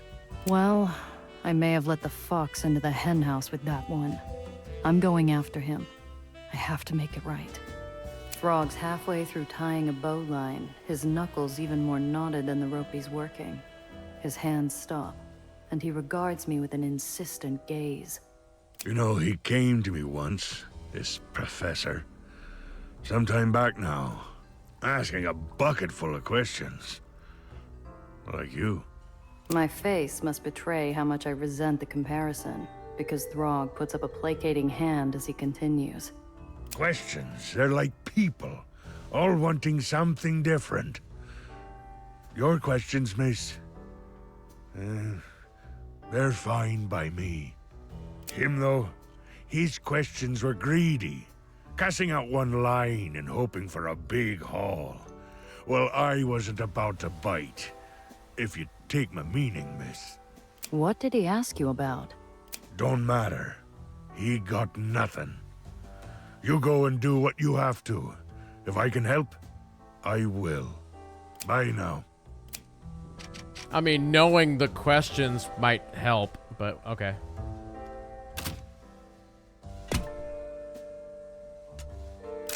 The root cellar's half bar, half war room. Someone set up a map of the lowers on a table, while Thomas fills a row of glasses from a bottle expensive enough to be encrusted with gems. What's the occasion? Good luck charm. Paid for by your friend here. Has he ever talked before? I don't remember. You only live once, sweetheart. Might as well enjoy the finer things while we're still around to do it. And I can certainly afford to share. Yeah? Then how come mine's so small? Not a bad match if you ask me. Half pint for a half pint. Hey! I down the ambrosia. A sweet glow warms my body like a droplet of sun. I only hope it's enough to get me through the coming storm. Everyone settled? Excellent. Gia, take us away. Where are we heading? After the well tore apart Nation's Crusade, the map might as well be scribbled over. Fortunately, our starting point hasn't changed. I draw grids along Central Park. The road's torn up. Nellie can't have gone far. If we want any chance of finding her before she uses Daisy again, we'll need to split up. A search and rescue formation, eh? Suppose we should rustle up some ordnance. If Gardner's who we think he is, no doubt he's got more than one attack dog. So we enter the well, avoid any nasty surprises, and get to Nellie. And after that? First, we stop her using Daisy before it blows up the well. Then, we get her away from Gardner. She might put up a fight. After all, you're about to tell her everything she knows is a lie. And the man she loves like a father is a monster. It's enough to break someone. Nellie's tougher than she looks. True that. If we don't tell her the truth, she's going to make the biggest mistake of her life. We all got our regrets. Doesn't mean she ought to pay someone else's blood-stained tab. Glasses emptied, nerves briefly calmed. The room turns to me. looking for one last word to carry with them into the night. Going into the well's going to be tough. But at the end of the day, it's still a job. All we gotta do is treat it as we always do. Just that easy, is it? Look. Always. I won't smile and tell you it'll all work out. But we've broken prisoners out of the tomb, heisted Marm, and dealt with barons. Our odds aren't a sure win, but they aren't impossible. Not bad. I think Iron Hand would have been proud. After that, all that's left is to grab our gear, catch the ferry, and find our friend before it's too late. Dun dun dun dun.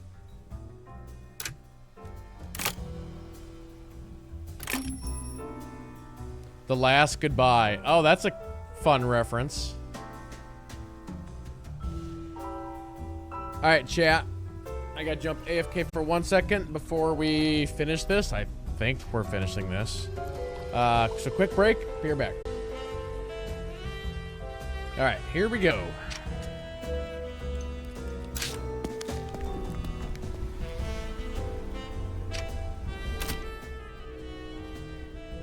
I'll have to ask you about it tomorrow, Agent.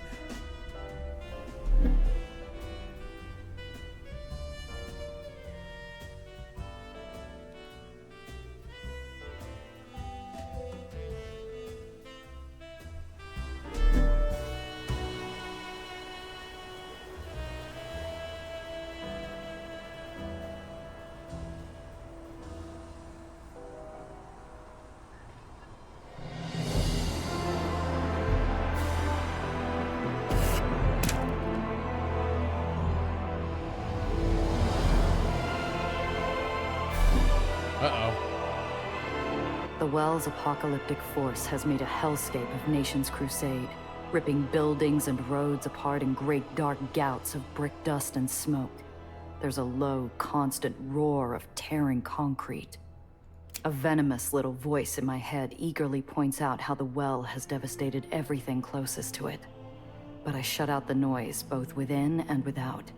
I tell myself there's still time. Come on, Nellie. Where are you? I scan the whirling mass of flying wreckage, searching for safe paths into the heart of Hades. There are none. I squeeze the steering wheel, gritting my teeth. Doesn't matter. I'm not leaving without her.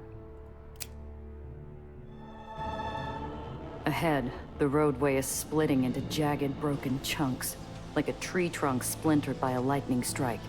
If I make the wrong move, I'll find myself steering over empty sky. Well, this isn't good.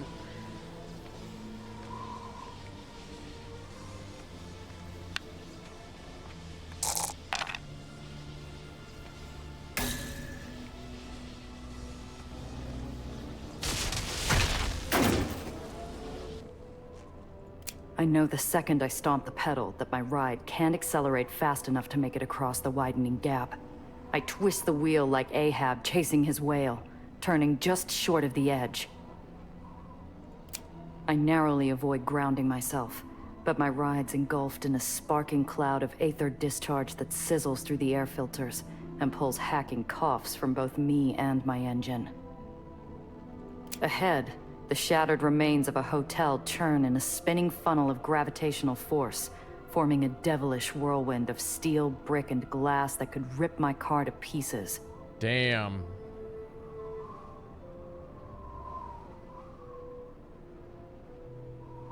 I'm not gonna make any of these.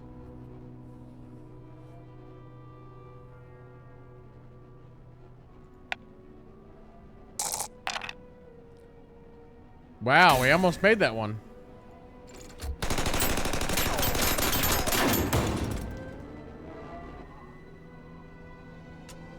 Oh, that's a good, good call there, yeah.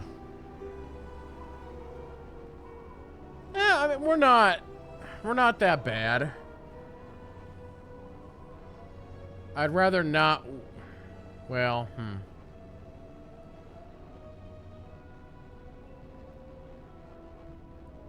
no, I'm gonna wait. Carefully picking targets, I start to blast apart the spinning obstacles in my way. but I can't make a dent big enough to slip through unscathed. My ride is rocked by battering impacts as I sail past.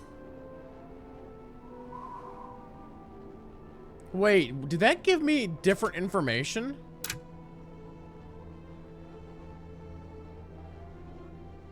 Oh, you know what? Let's do that. There's no calm in the eye of this storm. Gravity forces play havoc with the air itself, ripping bands of static electricity across my path like miniature arcs of lightning. At long last, two figures resolve in the maelstrom.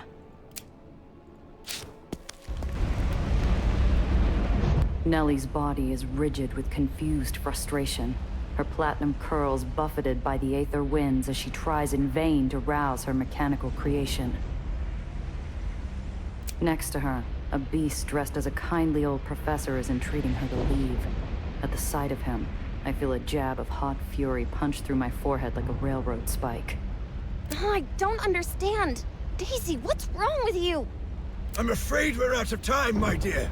Let's get to safety. Hey! Their shock at seeing another human being in the midst of the chaos is matched only by the anger sprinting through my veins like frothing coursers on the hunt. Gia? What are you doing here? Get away from him! There's no time! We have to get clear! I don't want to speak with you right now, Gia. I'm busy.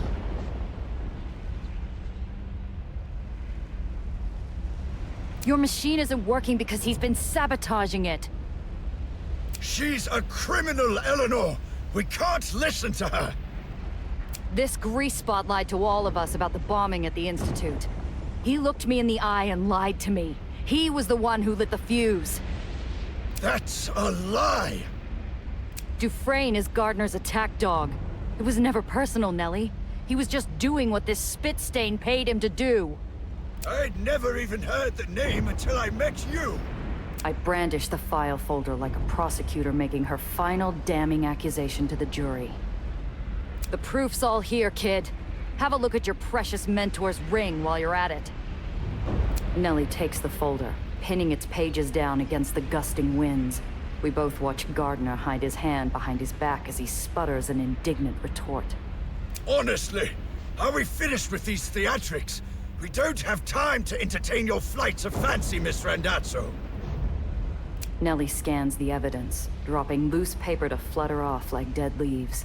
The well howls around us, echoing Gardner's impatience as he tries to snatch the files from Nellie's hands. She swerves away from him, and he shouts in anger. It's a forgery! My dear, don't you see? She's not your friend. She's trying to trick you. Professor? Show me your ring, please. Eleanor, listen to me. We need to get somewhere safe. If you would... Show me your ring.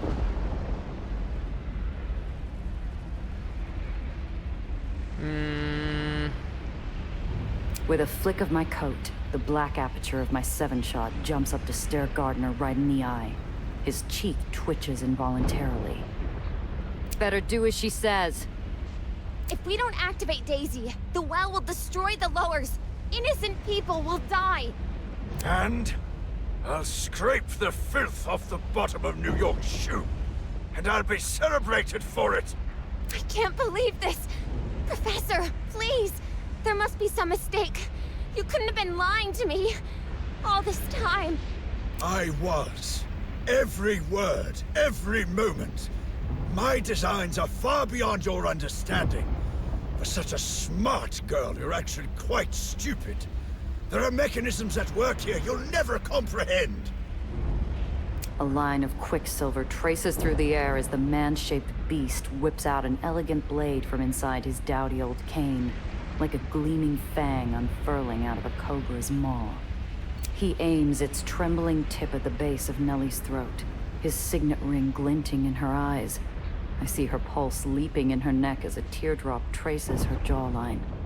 His voice is softer than a wisp of smoke curled off burning paper. Shoot him! I'm so sorry, my dear. You were a real prodigy. You had such promise.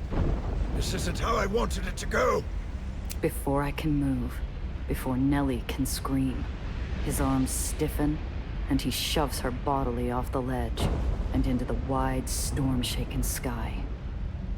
I throw myself after Nellie, watching her fingers tighten around a spar of broken metal. Gardner escaped in the truck somewhere behind me. Doesn't matter now. The fluttering white form of my friend dangles off the edge of the world. A sweet porcelain doll about to tumble down a rabbit hole into the dark. She's out of reach, and her grip is weakening. The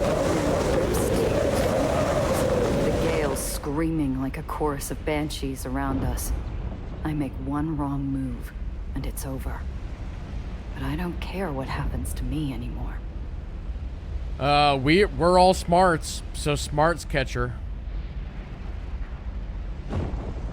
Can I do a save here, by the way?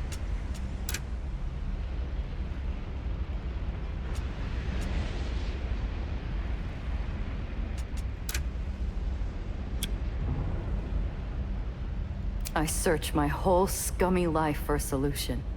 Surely all my experience, everything I've been through, should have prepared me for this. If I don't have the smarts for this, Zio, what good was any of it? Okay, we're at 72% chat. We're fine. Right? We're fine.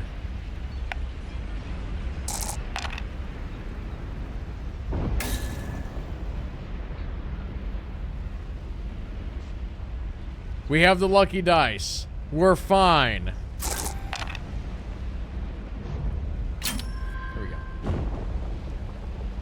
My skull feels like a beehive, buzzing with anxious analysis. If I could shift the busted concrete closer to her somehow. My body leaps into action, enacting a plan I don't even fully understand yet. I snatch up a thick tree branch and lever it into a crack in the concrete. One firm tug, and the broken roadway lurches towards Nellie like a life raft. The moment my hand makes contact with her wrist, I pull like I'm throwing the lever that opens the pearly gates. After a moment of frantic, scrambled recovery, we fall back in a heap, and she's safe next to me. In the sudden quiet, Nellie flings herself at me like a lost chick reunited with its mother hen, her little peeping sobs of terror and relief muffled by my coat. My cheeks are wet as I squeeze her to me. I'm sorry. I should have trusted you. You said such nasty things. I didn't mean it, Gia. I promise I didn't. Not a single word. I'm so sorry. Hey, it's me who should apologize. I acted like a heel. I'm sorry, Nellie. I'm just glad you're okay. You came back for me. You're a true friend. You never, ever lied to me. Not like him. Oh, I could kill him! First, we gotta stop him, Principessa. Then you can do whatever you want. All right. The truck carrying Daisy isn't built for speed, and we catch up soon enough. I thumb the switch on my forward turrets, but Nellie puts a hand on my arm. No, we have to activate Daisy. It's the only way to stop all this. Right. But I don't think Gardner will let us do that. Not without a fight. Best to head home now, girls! You're out of time!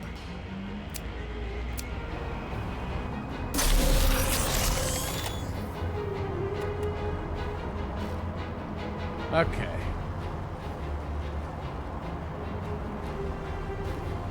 Hey, this traffic is blocking me. What's the problem here?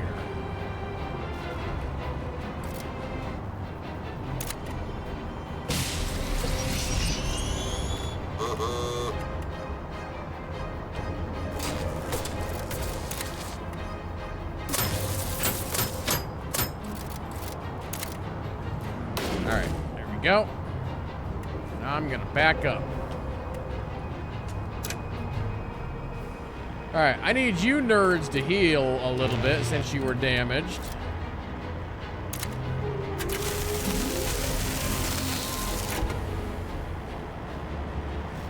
He's in a pretty good spot over there. I might just kind of hang back.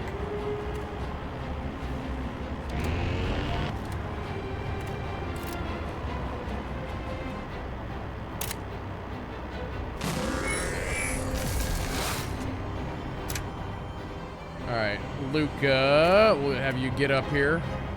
Oh, that's gonna take almost all your movement to get over there. We're gonna have to counter ram. Alright. Let's see what happens.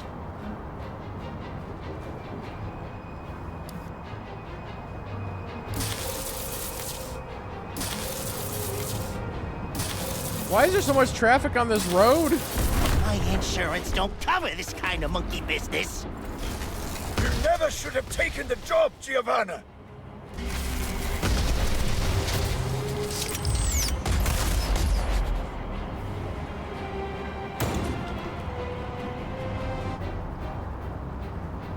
Wow, that did a lot of damage. Okay.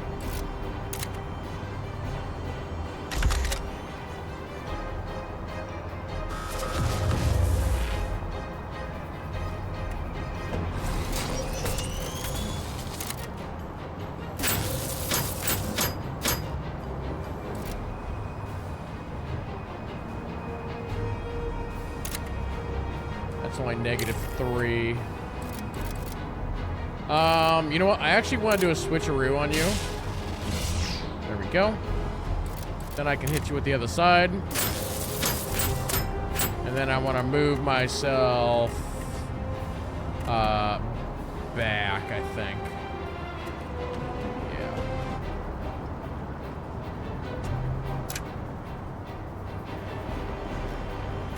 Luckily, she self-heals.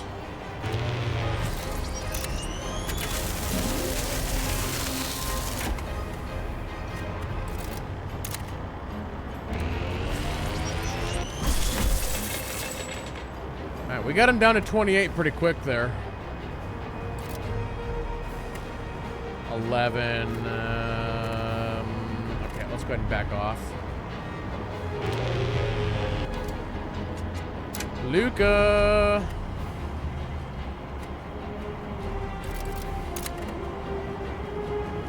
That's a -10? Damn.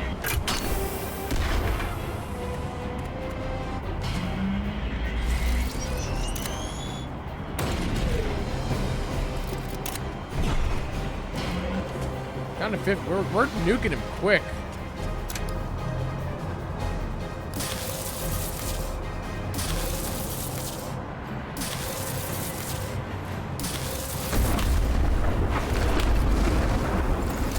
That's a -5. He's down to 9. Make that 8. Probably finish him off right here.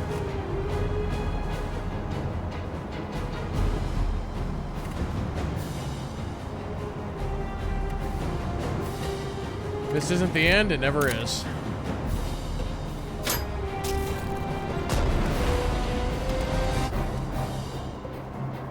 How could you do this to me, Professor? It's not about you, you silly child. It never has been.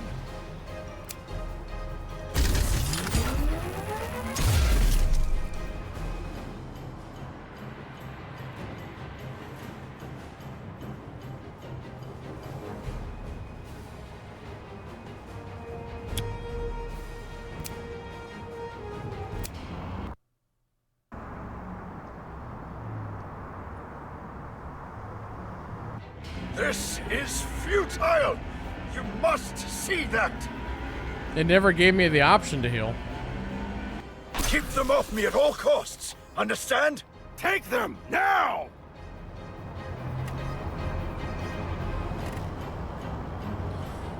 Alright. Well, let's see here.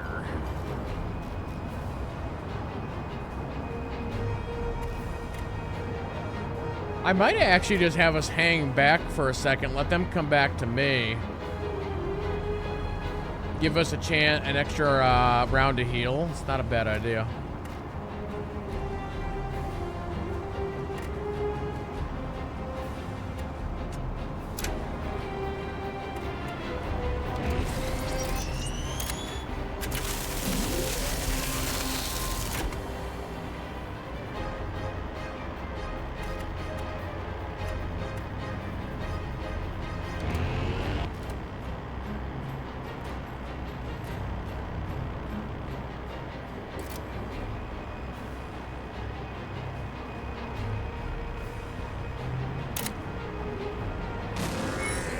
Crest is back up to 20. We're sitting pretty good.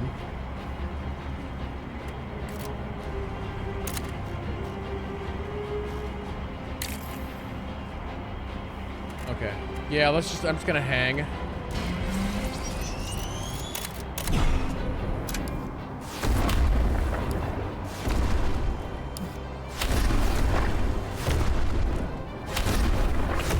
Also, this isn't an either or. I feel like it's almost gonna be easier to eliminate the henchmen. You let your uncle die, and now you're going to get Nelly killed.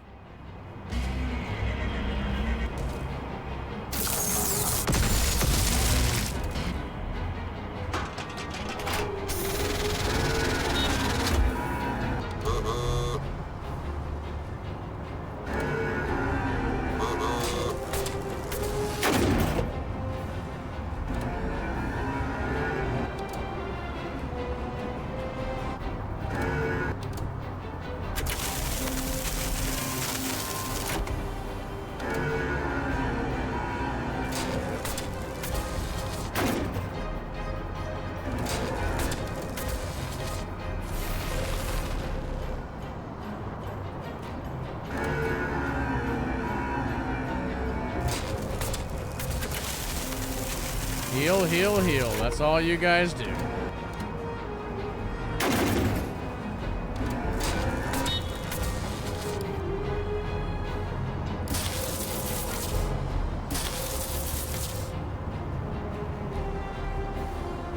Well, that's not good that Gia's... I'm almost considering restarting and completely healing my vehicles back at when we were talking, which I didn't do.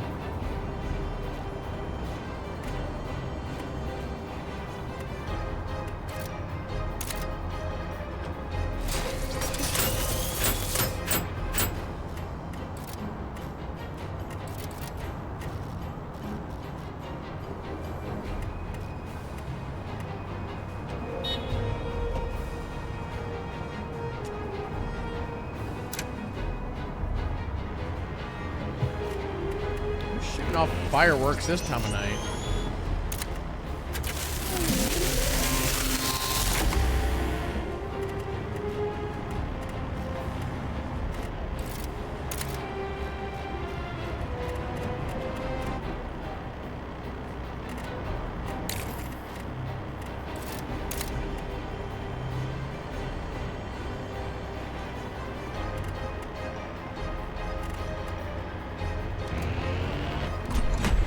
That is not where I wanted you to go, but whatever.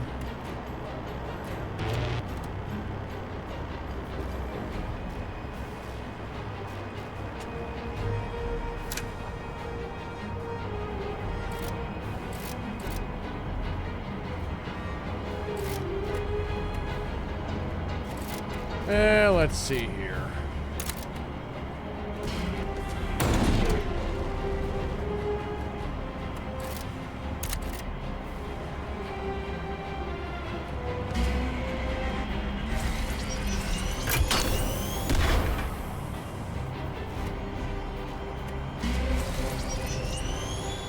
Okay.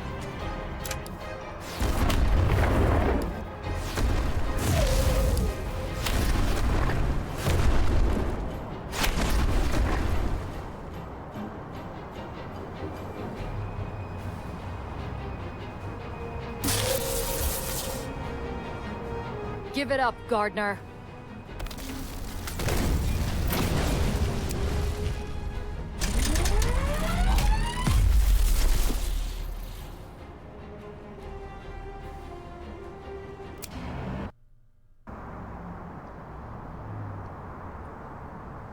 What? I won't let you do this! Oh, okay. You can't stop it now. No one can. He's got the crazy eyes going.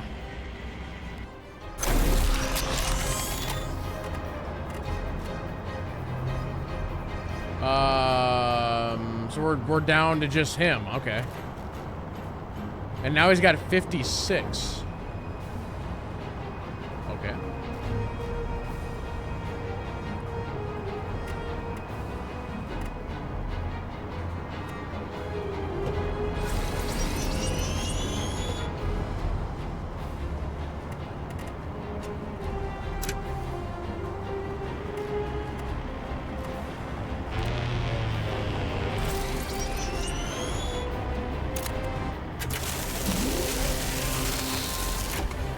Keep those heels rolling. No, crap, I didn't mean to do that. Damn it. Wrong button.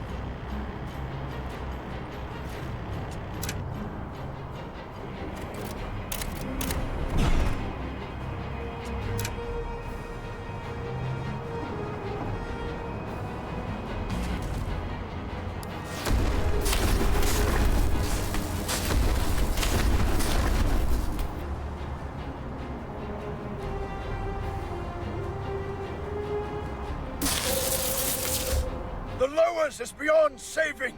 You're risking your life for nothing. Good dodge, good dodge.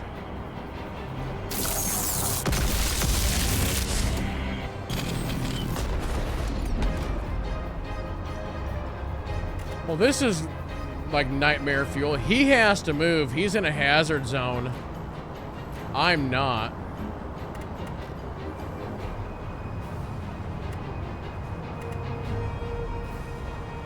I don't think I can do anything with Gia.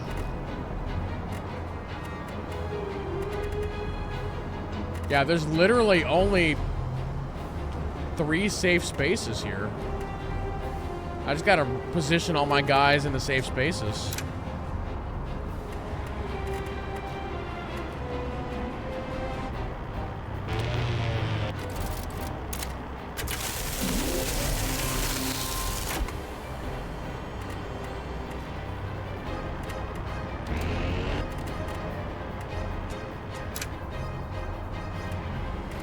Can I pop him from here? Where's that gonna put my vehicle at? No, I think that's gonna put me in the bad zone. I can't do that.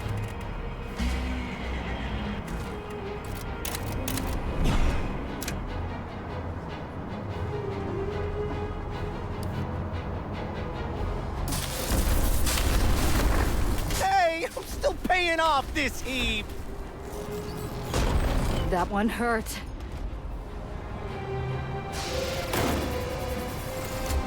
No! It needs to burn!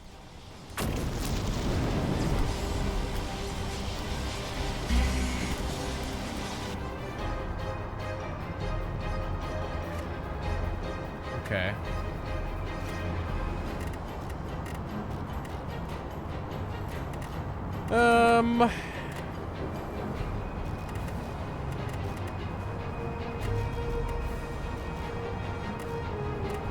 Trying to decide how I want to do this. That's 12.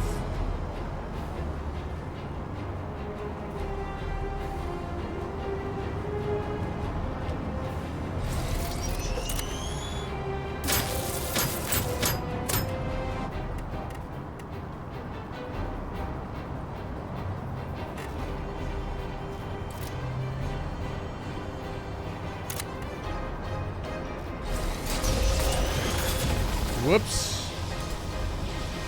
Well, now I'm screwed. Damn, I shouldn't have done that.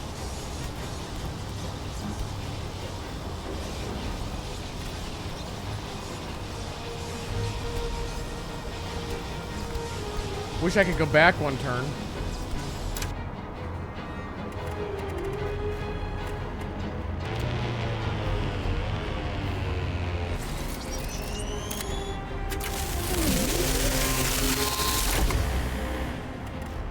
Hopefully that's enough.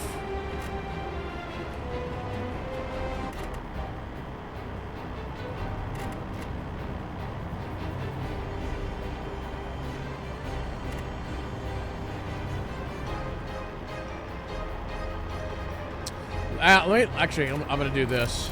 We're gonna taunt, and then we're gonna move here, and then maybe he'll leave her alone.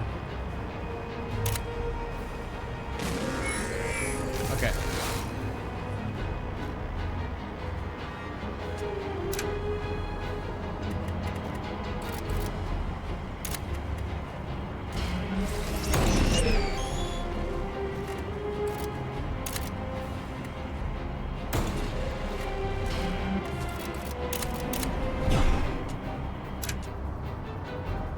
Well, let's see what happens.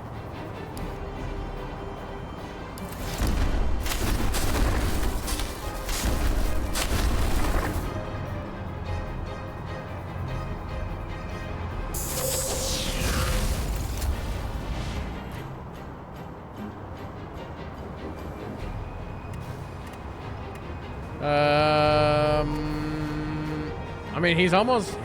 We're getting there. We're getting there on this. This lane ends. Vehicles in this lane will be destroyed.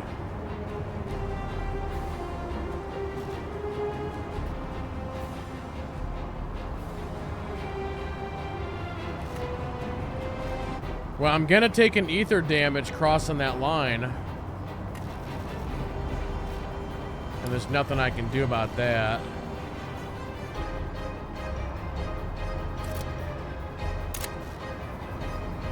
And I'm blinded, so I can't do that.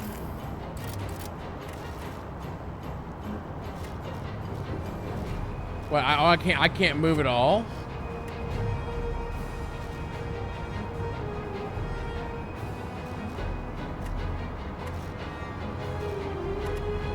I guess I can move like one space.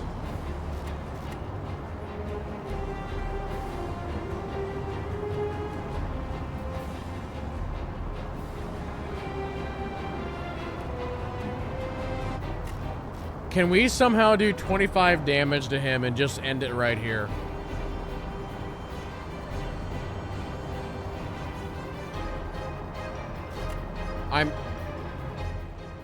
Damn it, I can't save.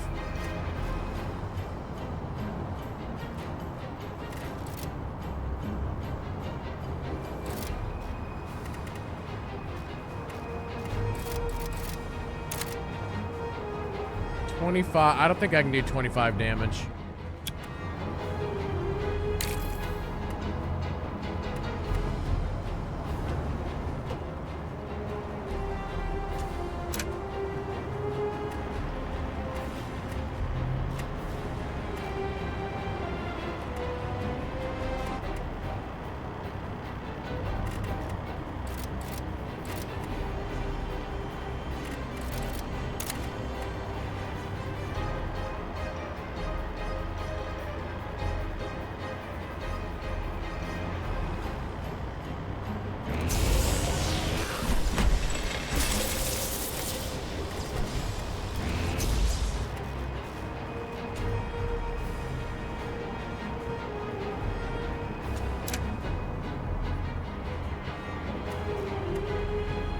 Wonder if I can move him with this. Okay.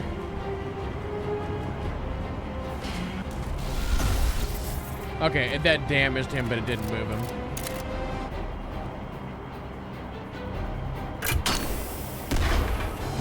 Okay.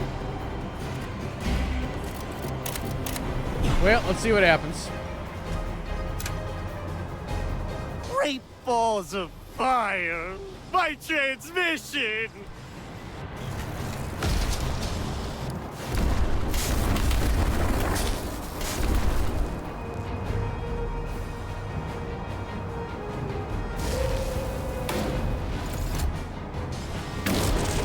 Oh God. Okay, he's down to 5.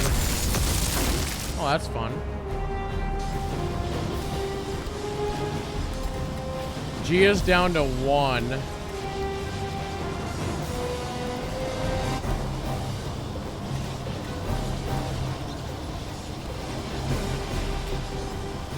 If I move him, I'm gonna take ether damage, aren't I? Okay, so here's what I have to, here's what I have to hope for. I have to hope for me just destroying him, and then hope that it doesn't destroy Gia, that it just ends and we get story. Like, that's my only option. If I move her, she's dead. I could try and move Cress back to heal, maybe?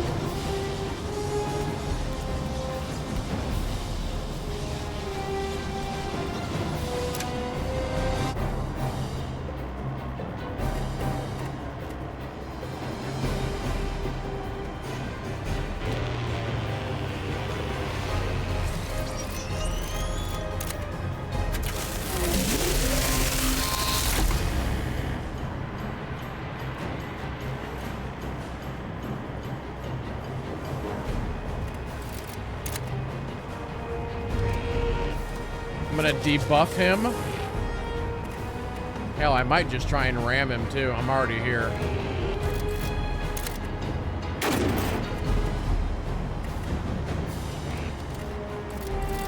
Okay, let's see what happens.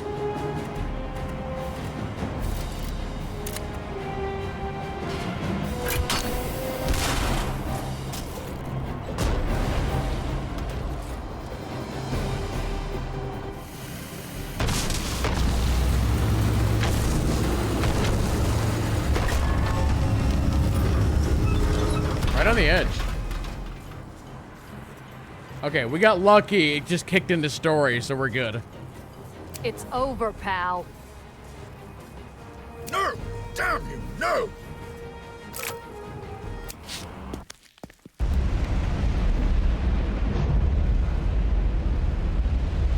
Nelly, just step on his hand. Okay, I don't know what's happening. I'm assuming we're at the end, but just in case, I'm repairing the vehicles.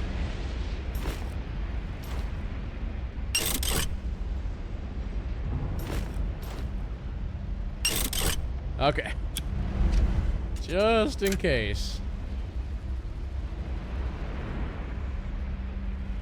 GG, maybe?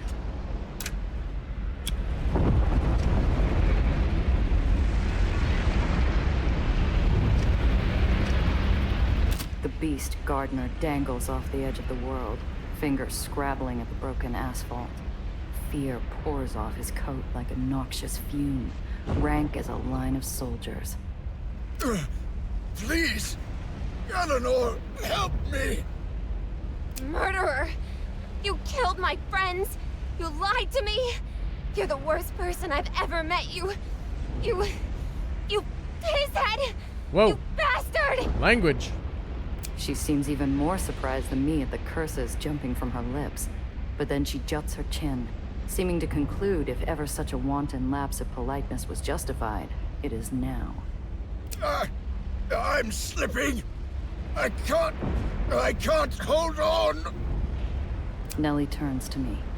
There's no trace left of the lost little bird I met that day in the uppers. She looks at me, reborn from the ash of betrayal and strife. No more a child seeking permission, but an equal asking my counsel. Leave him, kid. But he'll die! None of this is your fault. You hear me? He chose this. You're no killer, Nelly. But you sure as hell don't have to save him either. We're taking the Batman route. Nellie turns her back on Gardner and screws her eyes shut. He lets out a final gasp as his grip gives way. And as he falls, his animal scream is sucked into the heart of the well.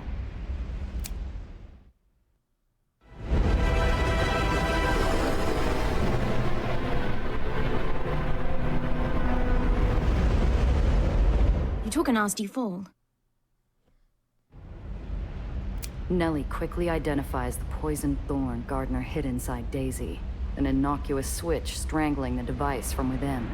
She shakes her head at the plain, simple boldness of it, and flips the switch.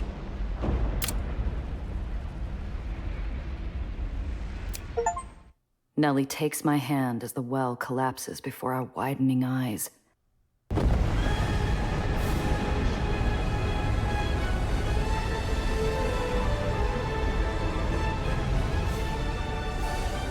It's Lady Liberty is here to save us. Quiet, for what seems like the first time in years, descends over New York City. I look at my friend and wink.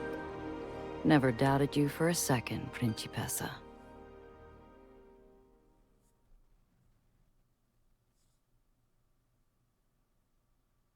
When the well's haunting shroud was lifted, the countless barons of New York felt fear where others experienced relief. The underground was a new rising storm, seemingly more insatiable than the last.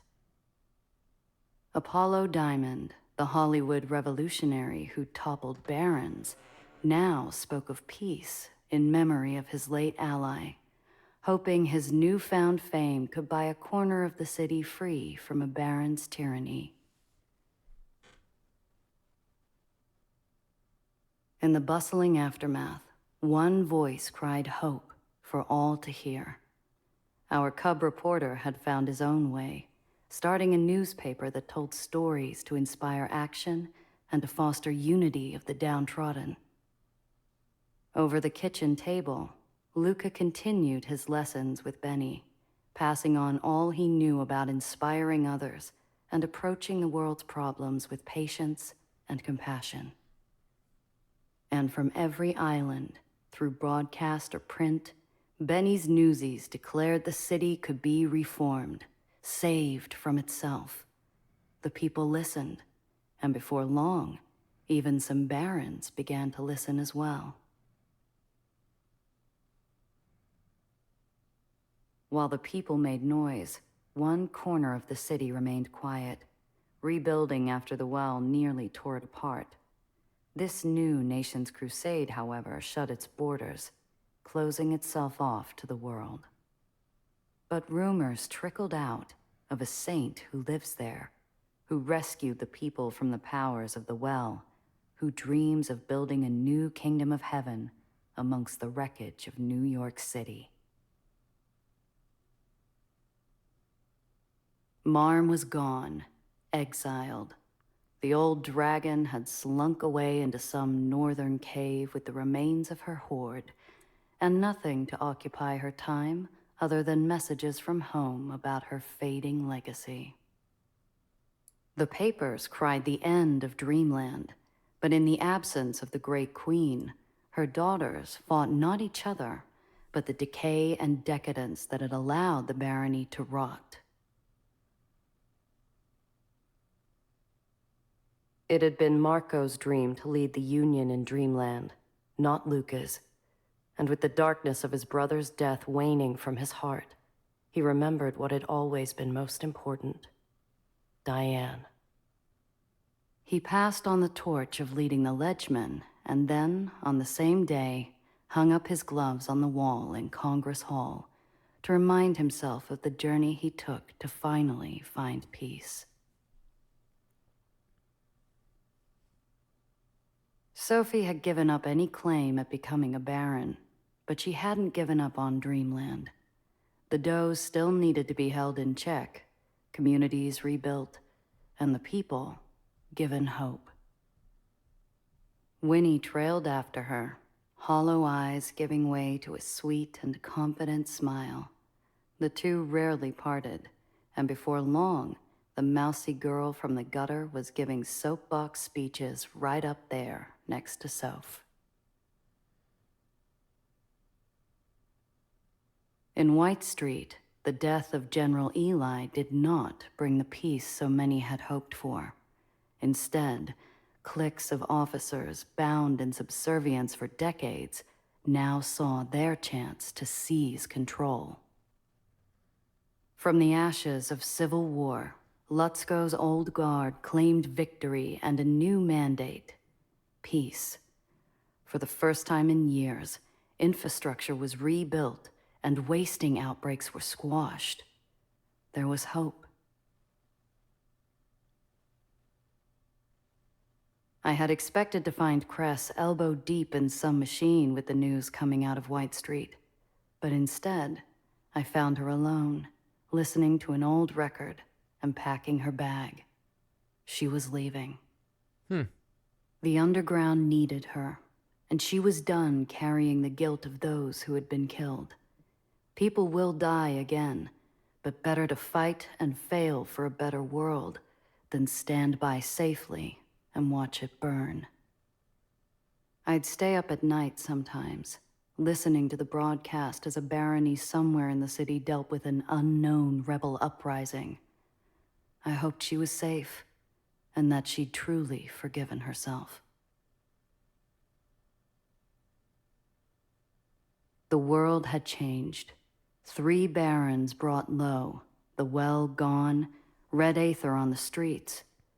But what really kept me awake at night was the sound of a cocked hammer humming against my skull.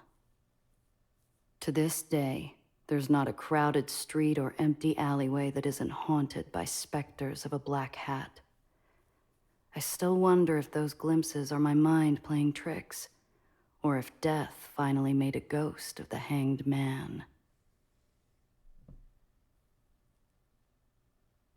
But the disappearance of Tobias Dufresne could have also been summed up by the anger of his prior employer, the Trust, whose tendrils in this city spread like some invisible, chthonic evil. The death of Alistair Gardner only left me with more questions. Who are they really? Why did they want war in the Lowers? To destroy it? And what are their plans now that their pawns have been removed from the board? But we can't let invisible villains stop us from saving people. That's what the kid told me anyway, as she boarded the ferry. From Olympus Park, she'd have the finest minds and scientific equipment, all at her fingertips. I read every one of her journals and papers, how the miracle of Aether could end suffering and poverty. I never wanted to see her go. But it turns out the world needed Dr. Eleanor Reinhardt more than I did. There's this little comic shop down in Four Fingers. Always had what's new. So, when the clerk handed me that month's special, I couldn't help but laugh at Zio's hat and my 7-shooter gracing the cover. I still don't know how that squeaky comic writer found me. But apparently, he'd been my shadow since the well, tracking every hopeless and sob-story job I'd taken. Called me Robin Hood with a gun. Question after question, he grilled me. Why did a smuggler work for free? Or help Aetheniers and nobodies? Why did she stay in the Lowers? Before I drove away, I told him straight. Someone had to play the hero.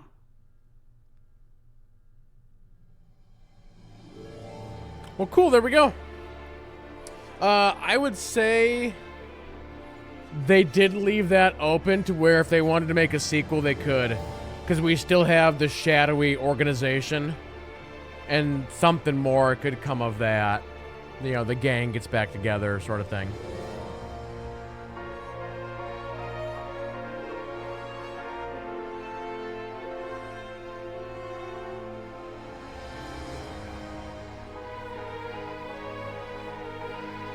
Nope, I've given the game a lot of praise, and I'd say it deserves every bit of it.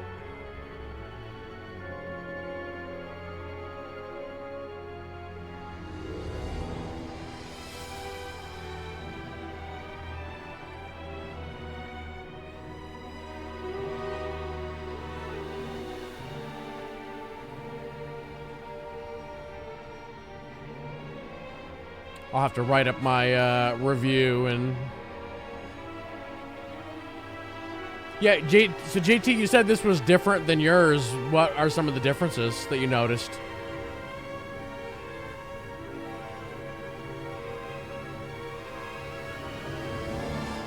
I will say that I do think certain parts of the end felt a little rushed.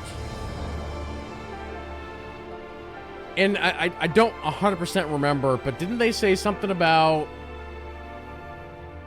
And I can't remember if I saw this on a blog post or what, but didn't they say something about there was stuff left out for whatever reason?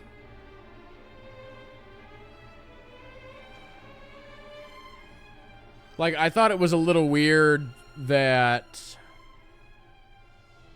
When we were at the war camp or whatever, and I came back and Apollo's like, "Oh, Annie, we got her," and I'm like, "Oh, I thought that would have been more difficult, you know." Little stuff like that.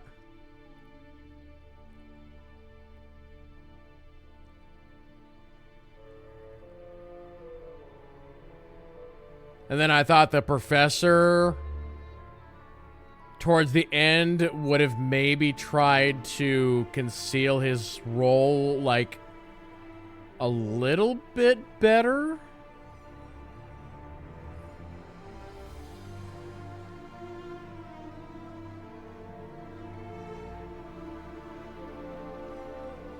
You know, just keep denying it until the very end, sort of thing. But that's just all little nitpicky things. Yeah, like I've been saying, I think it's the best written game this year. Frodo and Sam.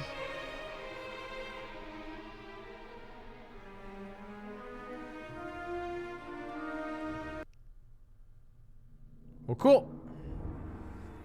Another game in the books, everybody. I can see myself doing another playthrough at some point down the road. Or we've got some save files. Going back into the save files and trying a different option. Just for kicks, you know. But yeah, chat, it is late. And so with that, I'm going to wrap it up right there. So yeah, we will see you guys tomorrow for some Steam Next Fest. I'm not sure what we're playing yet. I got to figure that out. But yeah, cool stuff. But yeah, hope you guys have a good night. And we'll see you tomorrow.